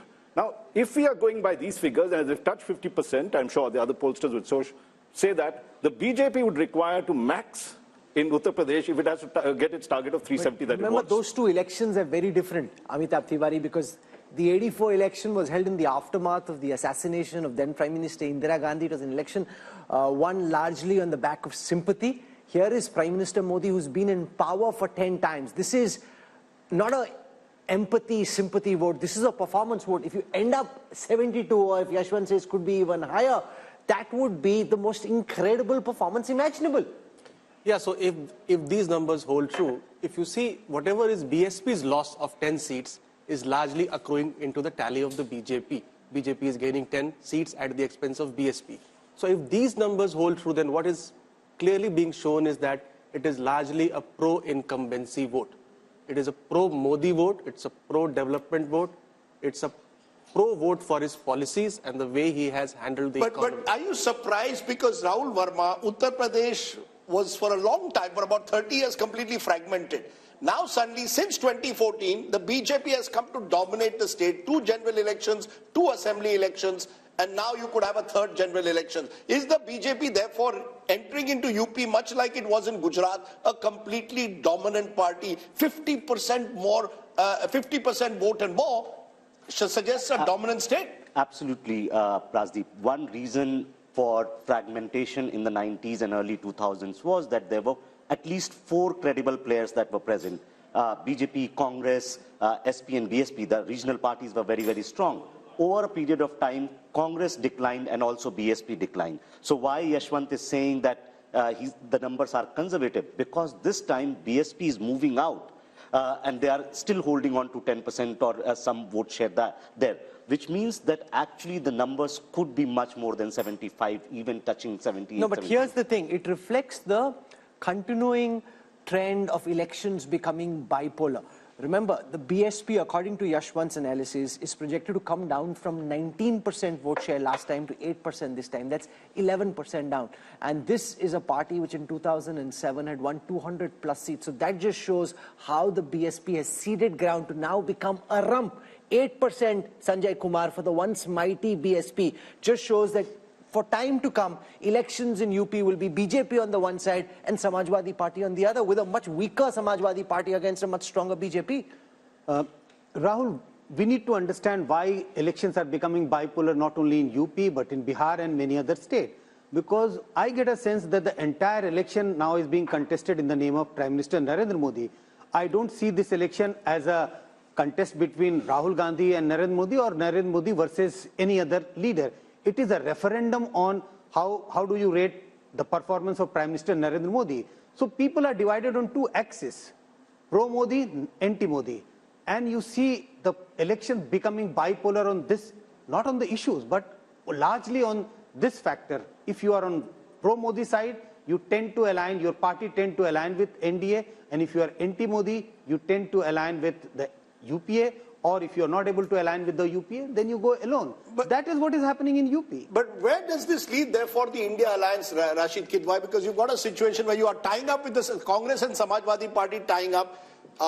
We still don't know how the seat distribution will take place. But when they look at these numbers, there'll be a sense of hopelessness almost, particularly if Jayant Chaudhary also leaves the alliance. Even if Mayawati, was to come on their side, which seems unlikely in a few weeks' time, either way, India alliance is starting this race with one hand tied behind its back. Yes, Sajid, there is a total sense of despondency, but I still think Mayawati is the biggest insurance policy that BJP has in Uttar Pradesh. Imagine this 8-10% vote going to India alliance would have made material difference. And second thing is how many Gandhis, three Gandhis, Rahul, Sonia and Priyanka, how many of them are going to be in fray? Because unless they contest, and same applies to Samajwadi Party, Akhilesh Yadav and Dimple Yadav and all those people, credible people. So what's your sense? Will any of the Gandhis contest now? Given these numbers? I think they are looking for Rajya Sabha route. At least one of them will get into Rajya Sabha. No, but I don't agree with Rashid Kidwai. He says BSP joining the India alliance makes a difference. Even if I add 36 and 8, that's 44. Up against 51 for 52 for the NDA, it still leaves them 6 short. No, but so even if there is perfect transfer of votes, even if there is perfect transfer of votes, which we saw in the last elections when they were both stronger in the BJP, not as strong, it still didn't make a difference. Look, Rahul, BJP is the dominant party of UP. There's no doubt about that. And all the other parties are basically trying to compete for that same anti-BJP vote that exists. So even if they come together, they're actually only consolidating the anti-BJP vote. The BJP vote itself, once it's crossing 50%, even if it was 48% tomorrow, they would still be well over 60 as they were in 2019. So I think... And Rahul, we are not factoring in the Ram Lahar, which is there. There is a lot of... Why people are shifting? Because they think that there's going to be a huge, consolidation in favor of BJP in Uttar Pradesh. And now, that Salman, so this was a cricket match and the BJP ends up 72 out of 80 in the first state, and the projection across our table of really sharp political minds is that it could actually even be more. Then, the Congress and the India alliance are out of the race even before the race has begun. Shehzad can say, okay, thank you very much, I don't need to do the talking. Modi's doing the talking for me. Rahul, no game is over till it is totally over. So I know this is a very disappointing save for the India alliance, but I must say that despite all the advantages that the Prime Minister and Amit Shah and BJP have built up over these 10 years or so, they're still pretty much at 50%. The opposition has not been able to come together as we need to defeat this power so far. But the election is not over. The election is going to be contested in UP and all over the place. And by the way, I know you people said something about the performance. This is a performance election. If this is a performance election, I want to ask you. I want to ask the people of UP, for example, that until 2014, UP's economy was larger than Tamil Nadu's economy. Now, 10 years later, and most of that is under, all of it is under Prime Minister Modi, and most of it is under Chief Minister Yogi Adityanath. Why is the UP economy now smaller than the Tamil Nadu economy? What has changed? Now, at the national level, we are doing a T20 style analysis, so we want 1 point at a time. You made your point. Let Shehzad Poonawala now respond. Shehzad, the fact is that UP is seen now as a dominant party state. Do you give credit to the Modi factor, the Upyogi factor, a combination of both? The fact that the double engine there seems to be really working at the moment. Rajdeep, I give credit to 3 factors, and let me complete my answer. 1 is Ram Lala, 2 is Geeta, and 3 is PD, and let me complete. Ram Lala means Rashtriya Suraksha, Mahila, Labharti, leadership, and Arthavavastha.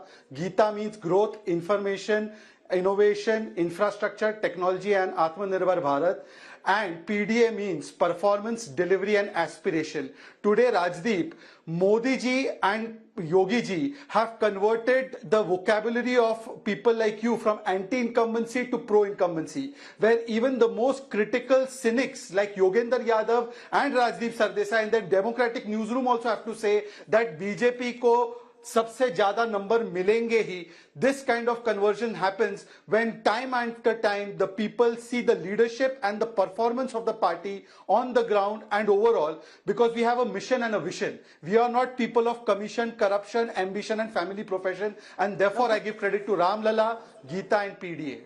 You know, I love his acronyms. He's going to go very far in politics, given those acronyms. Mr. Modi has clearly got a few bucks in the party who know how to use acronyms rather well. What I want to do now is play out a small excerpt from a show we had earlier today from Lucknow, where we spoke to voices on the ground, trying to get a sense of the pulse in Uttar Pradesh. So here are some excerpts from the Mood of the Nation poll from Uttar Pradesh from earlier today.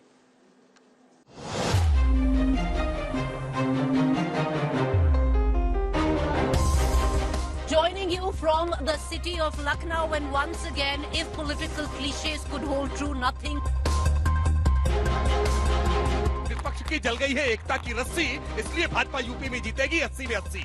मुझे लगता है यहाँ पर बैठ के लच्छेदार बातें करना और थोड़ी बहुत शेरो शायरी कर लेना एक चीज है। आप धरातल पर आके असलियत देख लीजिए। हम पूरे विश्वास के साथ कह रहे हैं।